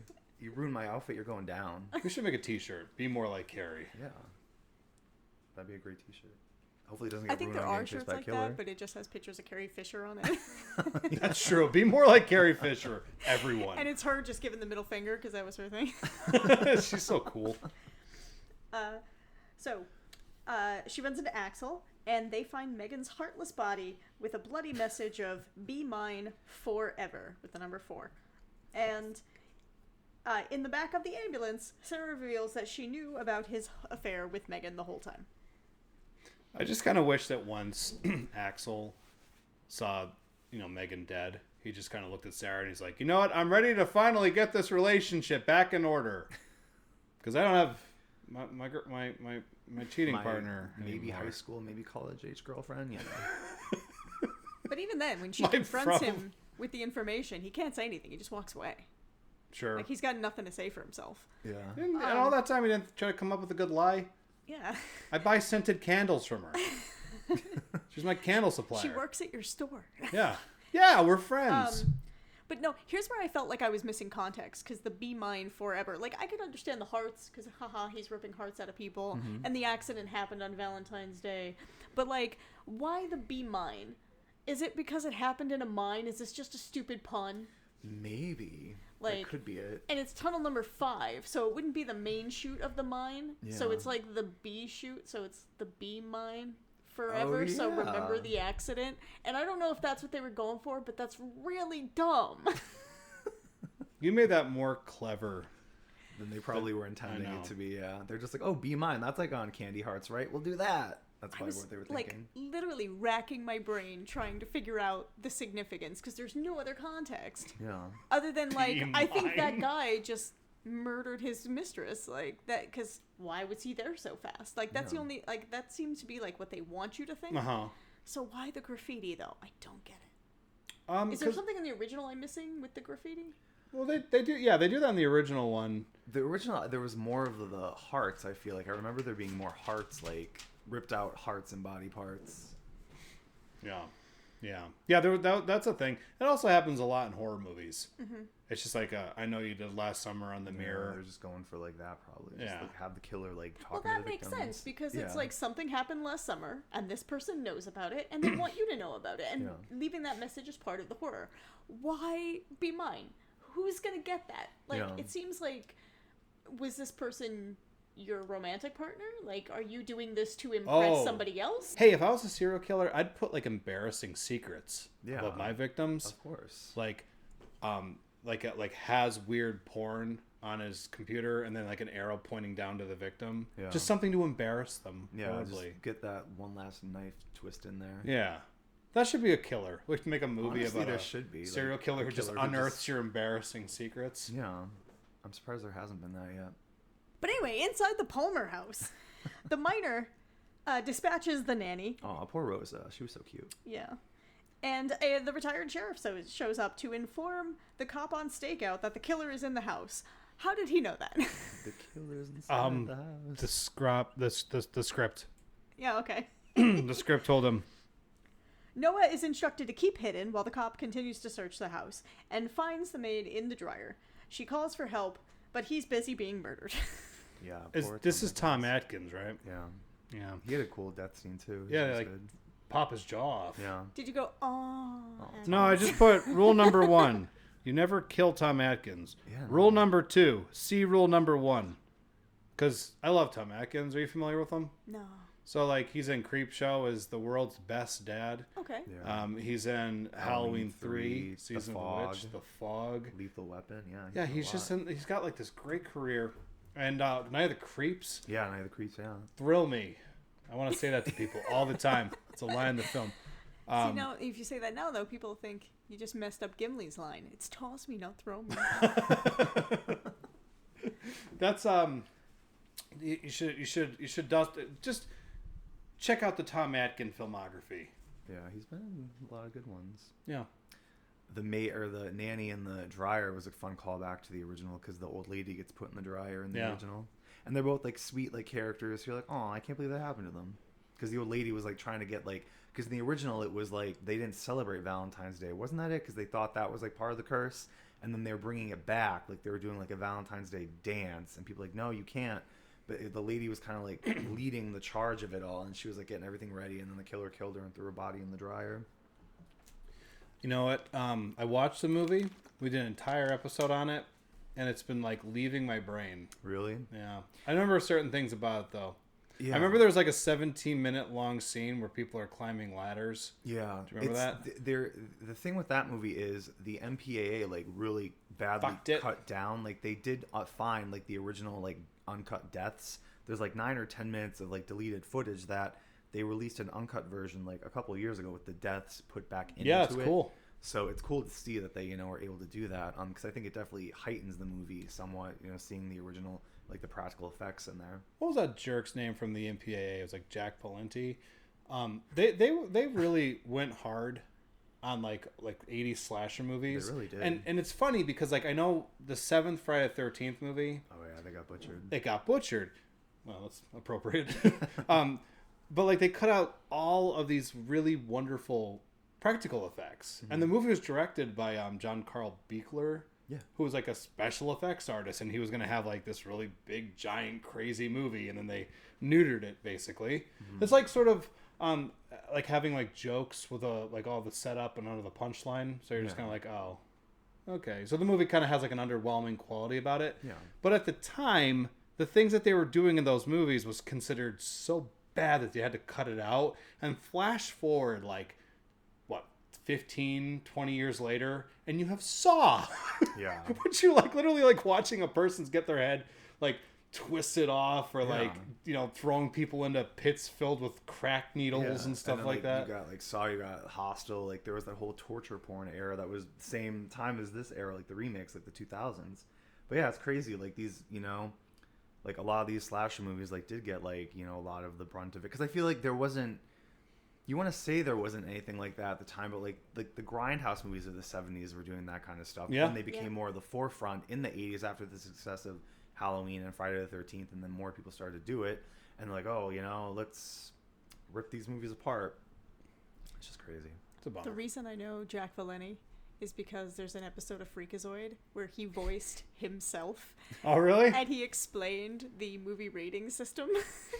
And my favorite is how it opens. He's like, I'm Jack Valenti, and we get a lot of letters here at the Motion Picture Association of America. And he's like, well, actually, the way he introduced himself, he's like, I'm Jack Valenti, and these are my cheeks. We get a lot of letters here, and most of them are about my cheeks. And then he goes to explain the whole system, and they like cut him off to get back to the episode, and then later on he's just still explaining it. And Freakazoid grabs the little board he's using, and he's like, no, please, this is very important. I wish the whole thing ended with, yeah, but this is still just a little inconsistent. Yeah. Because it's weird, like, if you go through, like, that time period, there's certain things that they let you do, and then weird things they won't let you do. Mm-hmm. And, like, sometimes it's, like, really, really, like, because Friday the 13th movies do have entries with some pretty brutal murders in them. Yeah, I'm not sure why Part 7, like, really got the brunt of that. Yeah, they were, it's like, so weird. they had 'Cause, like, something up there were their some ass pretty about that brutal one. deaths in the first, like, few that weren't really cut down. I mean, they might have cut, like, a second or two, but, like, Part 7, like, really, they cut everything down so badly. It's just very bizarre. Jason harpoons a man in the wang in the fourth one. Yeah. Anyway. He does. So, Tom picks Sarah up from the hospital, and during a tense car ride, Sarah gets a call from Axel, and then has to talk with Tom, both trying to convince her that the other is the killer. That classic. Yeah. Sarah crashes the car and runs to the cabin, where she starts to barricade herself, but she sees the card from Megan and the picture of her and Tom. Wait, I'm sorry. When she sees the card, I think my note says, I wish the mouse was lying on his back with a big belly from all the chocolates it was eating. Yeah. Like she went in there and he was just kind of like, no more. Like just in a food coma. I need mouse insulin. Like that one possum that broke into a bakery and he ate so many pastries that he couldn't move. Have you seen that? No. I will find that article for you. Please do. You know, it's like there's a lot of horrible things that are happening every single day, but then like things like that happen and you're like, this is a He's beautiful just living his life. best life, you know? An overweight possum. So that the miner in Harry's outfit appears. She flees out a window and into the mines, which have always been so historically safe. When she's like running towards that building, there's a neat shadow of the miner on the wall. They don't just do like a reverse where you see the miner like coming at her or anything like that. They just show up on the wall. Suddenly it becomes like a German expressionistic film. Which is weird because there's a headlamp on his head, so you wouldn't see the light behind him would not be brighter than the headlamp. Logic's a bitch. Yeah. Neat shot though. Yeah. It is. Sarah has a gun trained on both Axel and Tom, but Tom screws up when he reveals that he knew Megan was dead and what was written on the wall. Yep. And then they do like, well, we'll get there. Go on. Well, this is the part where he's like, you gotta shoot both of us. He's like, Yeah. what? What do you mean? Wait, no, you don't. Just shoot the bad one. I guess it's like an admission of innocence, though, where he's just like, I love you so much that I'm willing to die. Yeah. So He you said, get the right guy. If you shoot me, you're still down here with the killer, so shoot us both, and you'll be safe. Which, again, I just did not think that he was going to be the selfless hero at the end of this piece. Yeah. Yeah. Because he's Kind an of like- awful guy. Well, kind of like Megan. It's like, I just wanted to have a piece on the side Yeah. and disrespect you to your face, and I don't want you dead. Like, I don't want you to actually get murdered. Yeah. You could say maybe a character arc. He went from being a dick to like, oh, you know. Just kind of a douche. Yeah, like he went from a complete dick to just a douche. Yeah. There wasn't like an arc though. It was just kind of like I'm a douche and now I'm not. I don't Yeah. have But there was an no option. build. Well, my girlfriend's dead, so I Yeah. don't have any options. Yeah, I guess he's just like, guess I I'm ready to need be a to. family man now. Small town. Yeah. This is gonna get out in a second. She tells her church group, I'm done. Is Tom Atkins available? No, he just died. Oh. Oh yeah. I And guess he's I'm the gonna have sheriff too, so it would look even worse. So, Tom tells Sarah to turn around and shoot Harry, who is still approaching them, but the image of Harry fades, and we see it had been Tom all along. And a very Saw-esque montage. Yeah. Because you could tell that this was made during the time where Saw was kind of popular.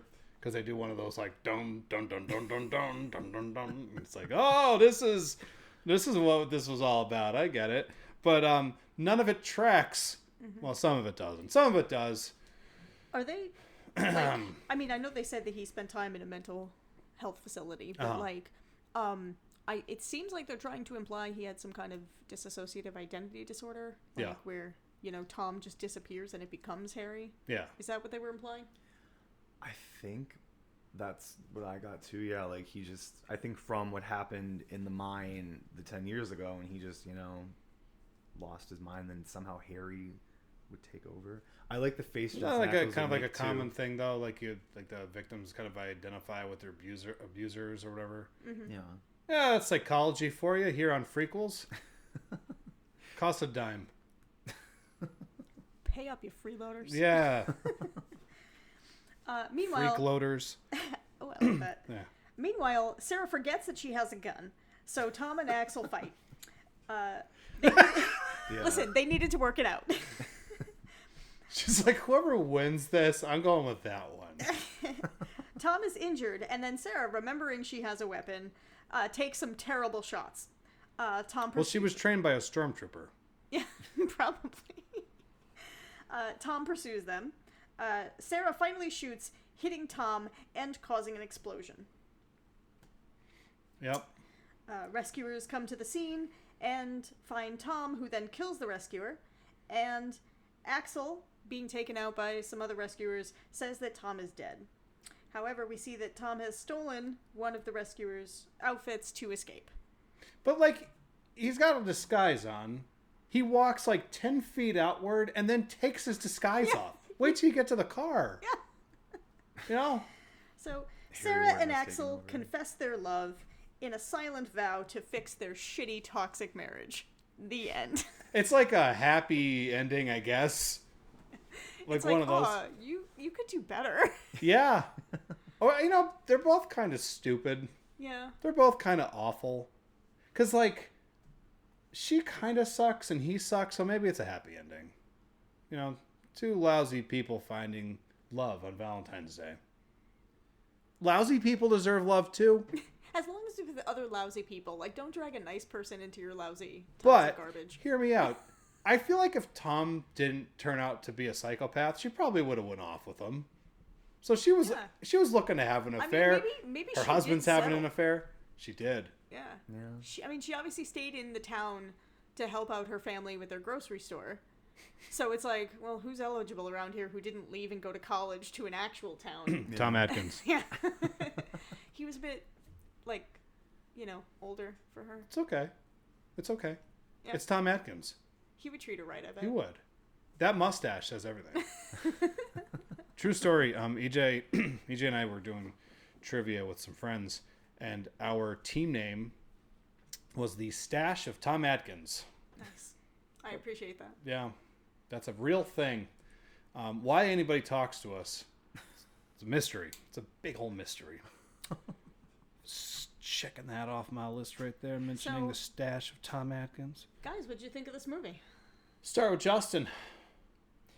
I thought it was fun. I mean, it's very much, you know, of the time of like that sort of glossy 2000s style where they cast like all the hot young actors on like CW or whatever in the roles. And some parts of it reminded me of like other movies of the time, like when she was running at the end through the woods. It kind of reminded me of Jessica Biel in the Texas Chainsaw remake when she was like running through the woods.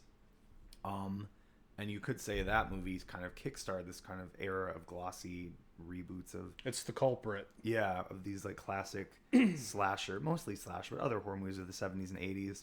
But I liked it. It's fun. I do like the original better. I think it has better atmosphere. Me too.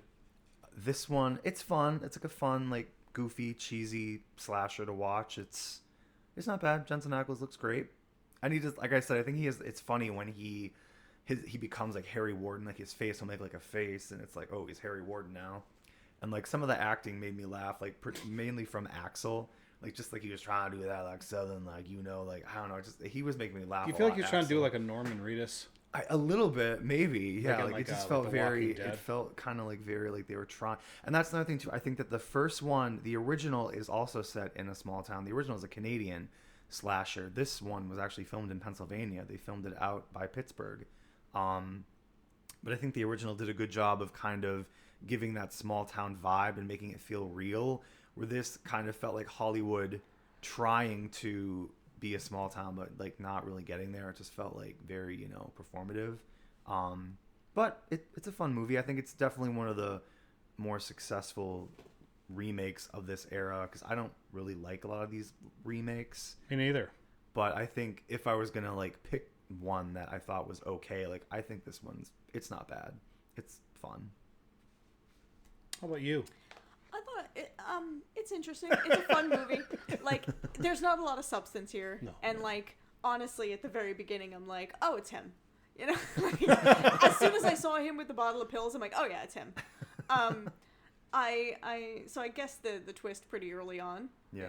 It didn't play out the way I thought it did, but I still had it right.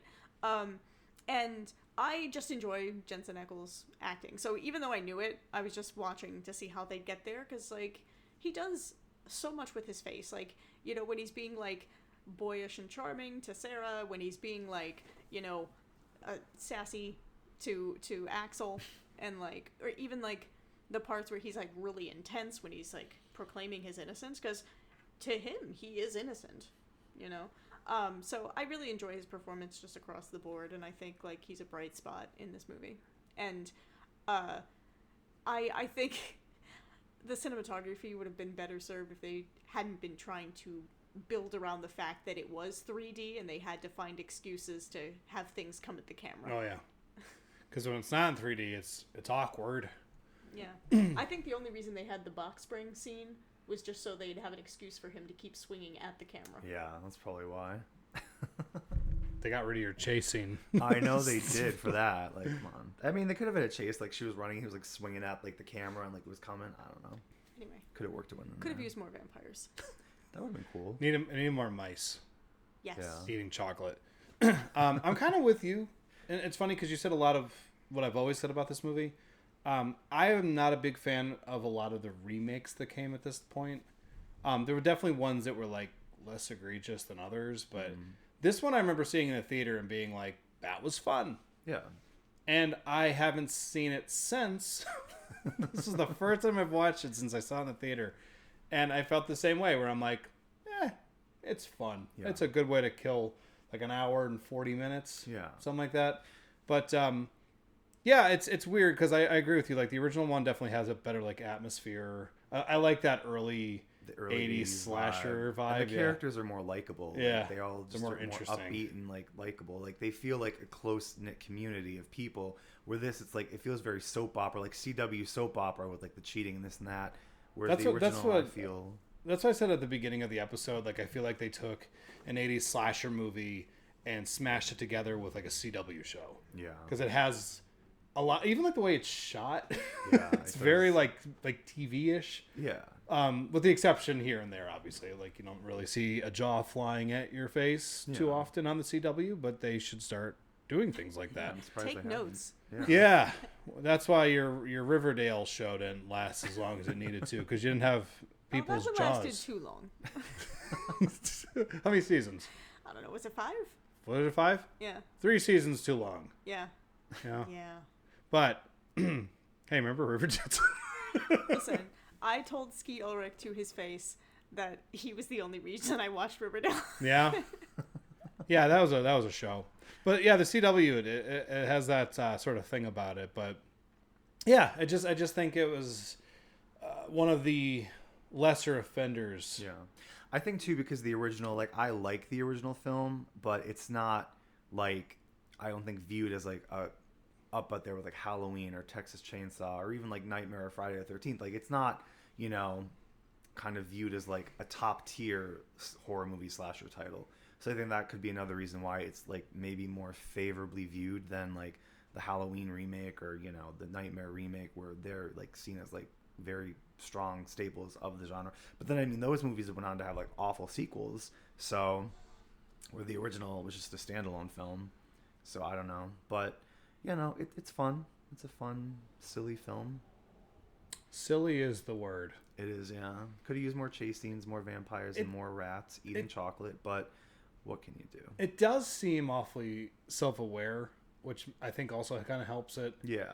Like, there were some parts, like you said, there's like a Scream vibe. Like, when she was in the mine at the end, she's like, oh, shit. Oh, fuck. Like, I don't know. Like, just that gave me, like, Scream vibe. Yeah. Like, where she's, like, in the mine, like, talking, like, oh, shit. Oh, my God. Like, I don't know. Or, like, even the scene with Irene in the motel, that, for some reason, gave me, like, a Scream vibe almost. Kind of like a Sarah Darling in Scream 3, where she's, like, throwing the props. She's like, I have this bed spring. Let me try and use this.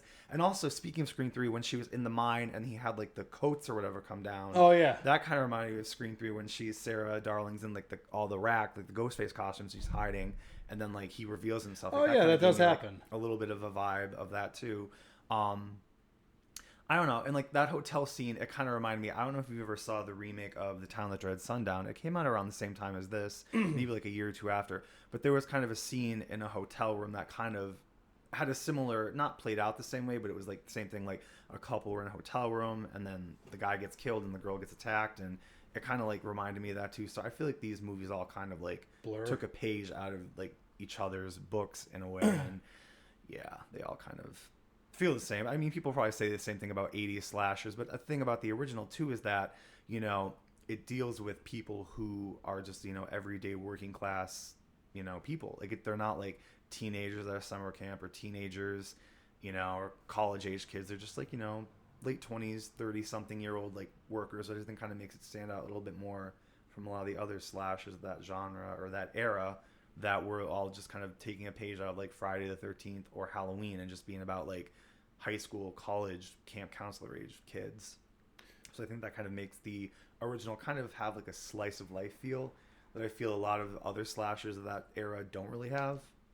Yeah, there was a lot of them didn't really have much of like an identity or a voice behind them. Yeah. I wasn't the biggest fan of like the Rob Zombie Halloween, I hate that movie. but like I do give him props for at least doing something different with it. Because so much of these movies, like that Nightmare on Elm Street one, is so bland. That's probably the worst. Yeah, because it's just like there's nothing behind it. There's like you watch it and it just feels like they like AI made a movie. Yeah. They're like, make a Nightmare on Elm Street, and this is what we got, unfortunately. But I actually like that one. Do The you? Nightmare on Elm Street remake? Yeah, I like them both. For different reasons, but Okay. I feel like I'm big on character moments. Yeah. Like something that's just very iconic for the character.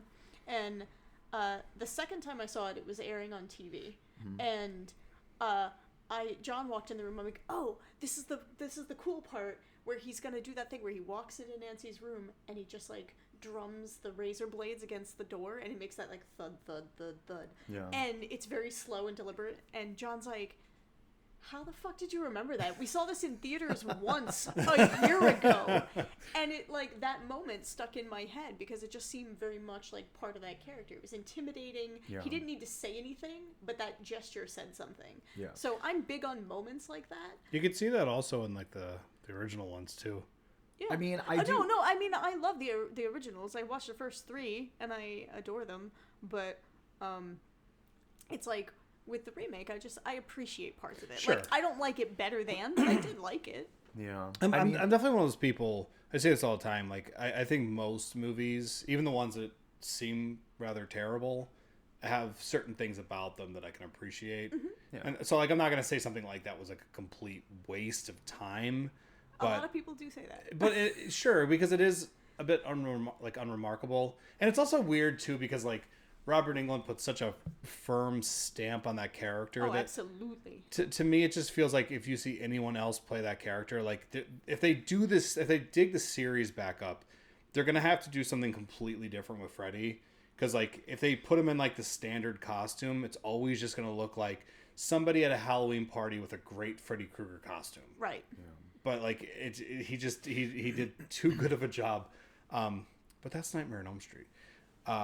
So I mean, just with Let's talk about the many sequels for My Yeah. Bloody Valentine. Let's talk about all of Well, them. I think that too, because like a lot of the like famous slashers are just like a masked killer. Like you've got Michael and Jason, and even like Leatherface. Like I mean, he has more personality than Michael or Jason, but still, it's just a guy with a mask.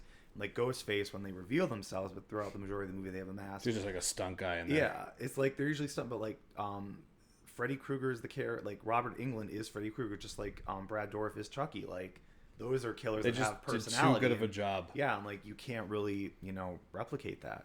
And I do think the Miner is like a cool. Like I wouldn't put him in the same league as like Michael or Jason or Freddy, but I would say he's like a good B tier. Like, I was gonna say a slasher B tier, icon. yeah. Like, I think people recognize him. Like I think if you see him, you're like, oh, okay, I know who that is. Like maybe not general, but I think horror fans recognize who he is.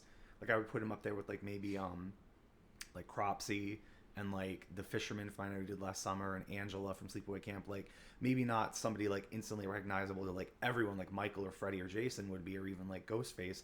But I think horror fans would recognize him for sure. Yeah. But let's move on to emojis. Were you supposed to do that together? Oh, let's try it again. Okay. Emojis. We're trying something. We're working out the kinks. We're gonna have a song next time.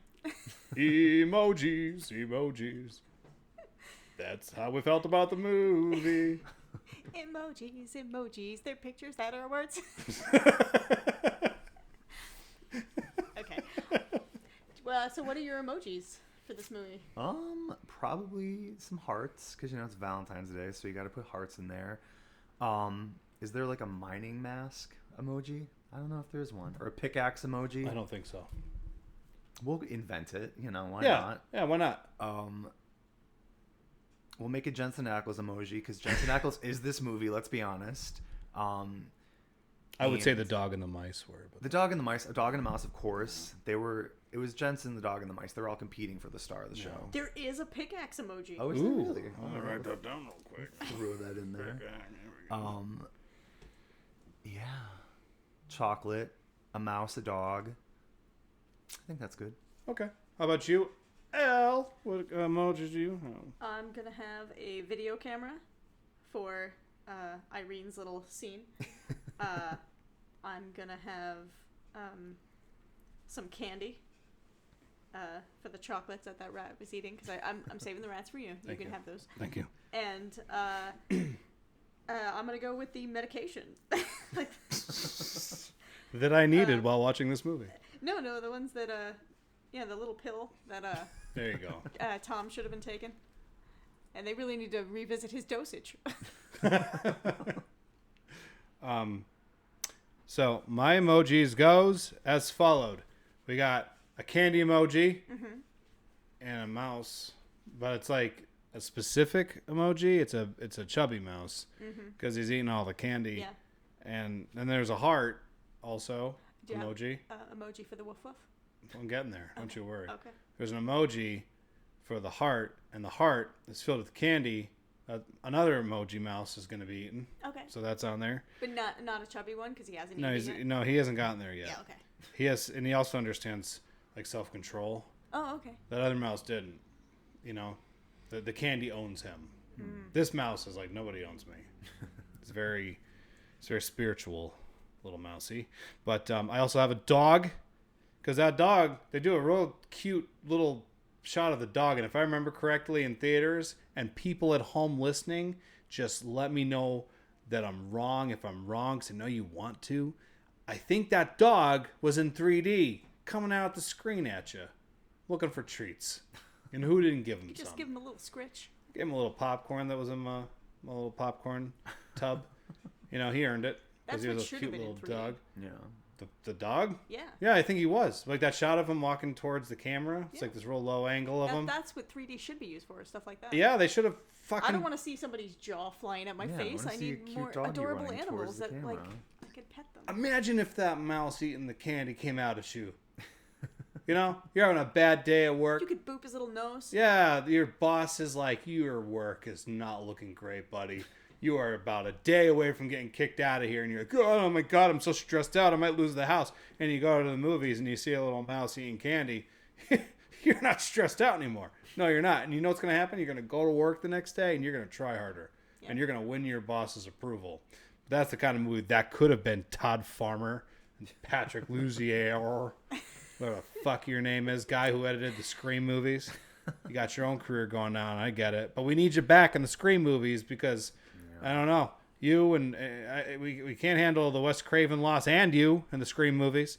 But that's my emojis. I just want Matthew Lillard to take creative control. He And should, honestly. just let him write his fan fiction where Stu and Billy are husbands. Yes, I would be into that. I would The love first that. husbands of horror. So, I think that just leaves plugs, doesn't it? Plugs! Anything that you have going on that you'd like to plug?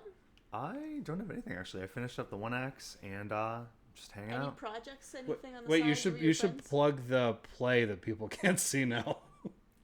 Oh yeah, so Come if you see us a want- week if ago. you want to find a time machine and go back to the Or a hot weekends tub. of Yeah. hot tub, January 31st to February 2nd, the Diva Theater are doing the 1X. So yeah, if you could find a way to go back in time, I'm actually stage managing a show at Diva Theater. It's going to be in the beginning of April. It's called Doc Franklin. It's an original that somebody has written.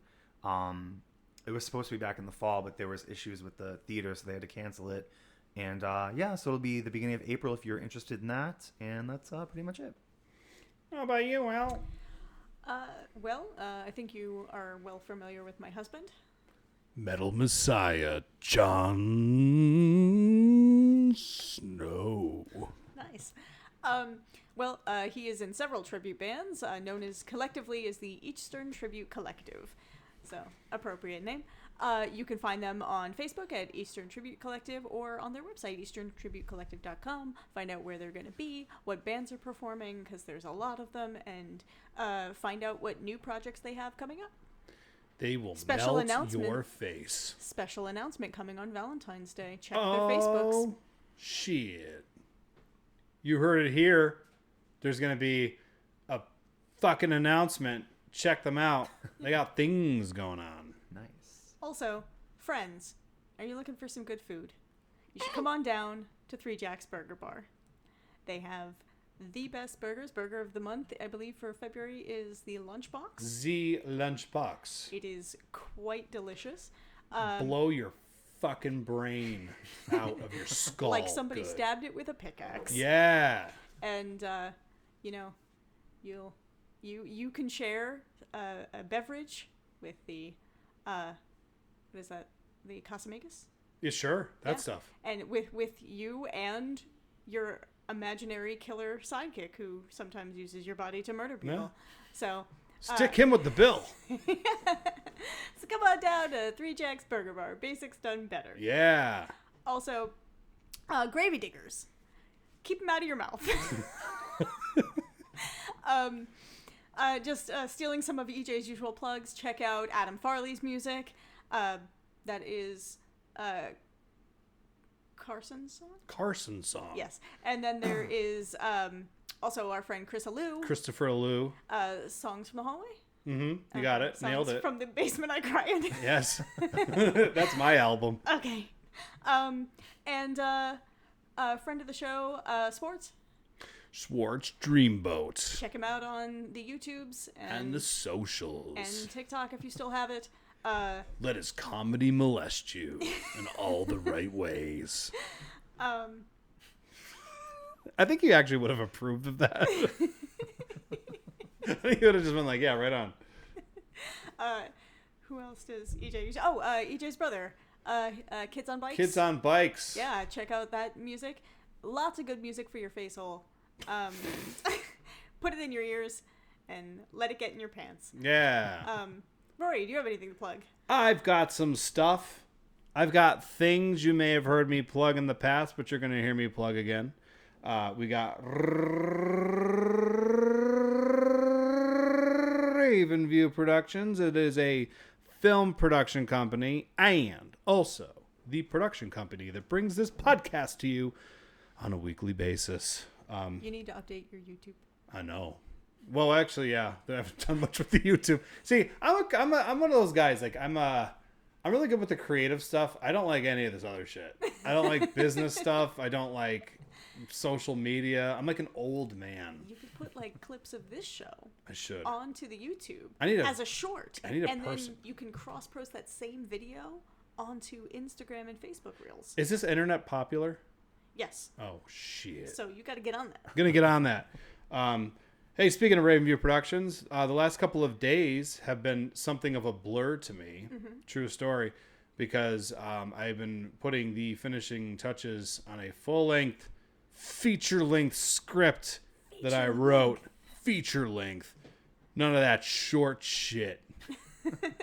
It's Is it girthy? it's girthy awesome. film? Yeah, it's kind of cool because when I write things often, I'm just sort of like, oh, I love this right now. And then like 2 weeks later, I'm like, you got to fix that. This is the thing the last couple of days, I've just been like reading it and like kind of just going through and making sure everything's the way it needs to be. And my eyes are just shooting down the page and nothing's bumping into me where I'm like, this sucks. It's actually shaping up to be something kind of neat. So I can't wait to talk more about that in the future. It's a script, guys. It's not like everyone in the world writes them. At a coffee shop, everyone's writing one. It makes me feel like there's nothing special about my life. But anyway, Fourth Cut Reviews. It's our keyboard warrior friend, Chris Conforti, throwing shit at the wall to see what sticks. Some of it does, and then he does stuff with it. Also, check out his new Facebook group, Movie Phantoms. Sure, do it. Why not? Sign up. You know? Join, and you can talk about movies, whether you like them or not, and I'm sure he'll have a response. Only losers talk about movies for an extended period of time. And look up Frequels Podcast. Varying season, our pal Will Perna and his merry band of musicians putting out some pretty awesome rock music that you can look up wherever you listen to your music. That stuff. We already talked about Gravy Diggers. I'm not doing it again. Not 2 plugs in the same episode. Go fuck yourself, Gravy Diggers, if you think you're getting that kind of attention. Real Chronicles, our pal Dave Gonzalez, putting out some fantastic podcasts. You can find him at the Cinematic Reel. You could read his movie reviews on RottenTomatoes.com. Guy's got some cred. Sometimes I pop up on his podcast, like recently. We did Goodfellas and talked endlessly about how awesome that movie is. So if you'd like to listen to me sound like a complete fucking moron, you can go on Real Chronicles and listen. And then most importantly, America, Kitties of Any PA Pet Rescue. Meow. It's that time of the year where it's freezing out, especially if you live here. Scranton, PA, or Dunmore, PA, or whatever part of PA your coal miners like to invade. It's freezing out, and that means that there's cats out there that are freezing, along with a lot of other animals. Raccoons jump to my mind, but we're talking about the cats right now. You could go look up Kitties of Any PA Pet Rescue. You can get a link to their Facebook through our what am I talking about? Freakwool's podcast.com. There we go. You can get a link there. Click on that. You can go on there, check and see what they're all about. They go and they help cats. They rescue them. They rehabilitate them. They get them homes. They could be your home. You could donate food. You can do all sorts of cool things to get cats. And just so that you are sitting there thinking right now, like, this guy's just like promoting something that he himself would never partake in. Fuck you. I got a cat from Kitties of Any PA Pet Rescue. Cat's name is Ella. She's real. She sleeps on a banana, and sometimes when I'm at work, she bothers me when I'm talking to clients, and it's sometimes works really well in my favor, and other times people are like, "Are you in your fucking living room?" And I'm like, "No, no, I'm not." But sometimes the cat also puts on some work clothes and actually does fill in for me. Little tie. Yeah, she looks great. She's very professional with her little snout. But anyway, look them up, and if you don't, well, then here's a hearty fuck you for Valentine's Day. That's all I got. Yeah. Are we going to talk about Da Vinci? Da Vinci. Yeah. He does... Shanty Hill Design. Yeah, did the Freakwool's website. We did. They did our website. They did a bang-up job. Yeah, you can go there. You can check that out. You can check out their work. Because just if you want them to do like a website or just help you with that kind of stuff, they're awesome. And they're great people, too. They're like lots of fun to hang out with, that Mike Vinci. You might remember him from past episodes, such as Idle Hands and Death Spa, and that Friday the 13th, the final chapter episode that we did. If you don't believe he's real, you can listen to him. Yeah, I'm just saying. So also check out the Freakwool's website and go buy some merch. Buy some merch. There's merch on there. Merch to be had. Give Rory some money, and he will spend it on kitties. I will buy drugs. That's all that's going to happen with that money. Okay. If you want to help fund my habit, it's not normal stuff. I mean, like, I buy drugs, but I also buy other things. Designer drugs. Yes. Yeah. Drugs you've never heard of. It's pretty cool. The Egyptians use them. They call it shwaka. I don't know what the fuck I'm saying. I was just seeing where we're going. I don't know. Sometimes I just start talking, and I'm just like, where are we going? It's like driving with no destination. We're going on a trip. Yeah, let's see where this goes. We went to Egypt today. Yeah. I hope you all enjoyed it. Enjoyed But yeah, Shanty Hill Design, they help do our website. You can go to freakwoolspodcast.com and check out our merch. You can see some photos of us just fucking around. We got other stuff on there too. You could actually catch up on the podcast through that website. You know, if you hate us, it's cool. Listen, we get it. If you haven't seen the movie, don't let that deter you from listening to the podcast, because I haven't seen quite a few of them, and I actually kind of enjoy them more when I don't know the movie, because then I just get your synopsis of it. Yeah, it's just us being goofy and making each other laugh. It's a good time. Before EJ got rabies, that is. Yeah. So, EJ, Adrian, if you're listening, we're wishing you well. We hope... I just got word that Adrian died. Oh, no. Well, he's an anti-rabies vaxxer. Mm. He said, I just want to see where this is going. I just want to see what happens to me. And now he's dead. That's awful. But what's really cool, though, is that the raccoon who bit him actually paid for the burial. It was Rhodey. Oh, Rhodey. But wasn't Rhodey a raccoon? Yeah. Rhodey the raccoon? Yeah. Anyway, he paid for his funeral, so happy ending to his story. And now is he gonna hook up with Adrian's girlfriend now? I think so. She's got kids. Someone's got to take care of them. Yeah.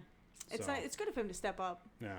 Yeah. Hey, EJ, get that rabies vaccine. Yeah, we hope you're free of the government facility where they're testing on you right now, and that you come back soon. Yeah, come back.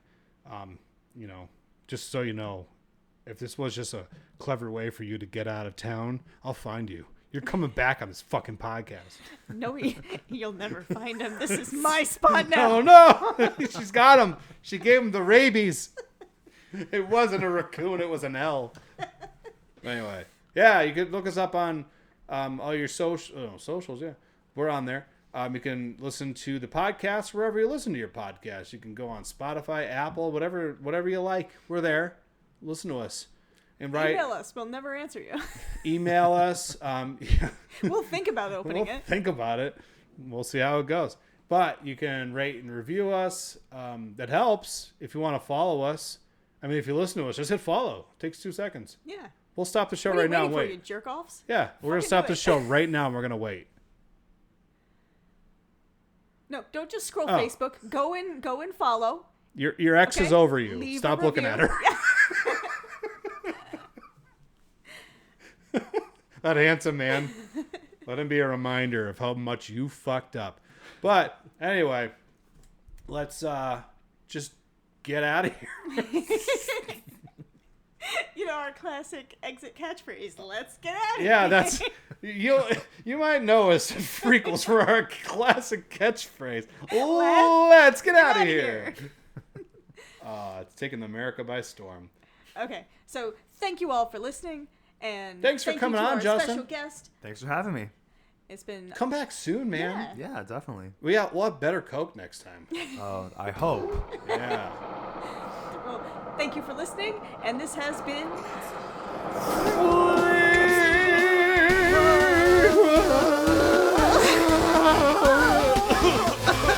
Oh, God, coal miner's lung. Oh, God. I have a family. They don't want to go. And they're rabid, but they're adorable with those little hands. Just give them what they want.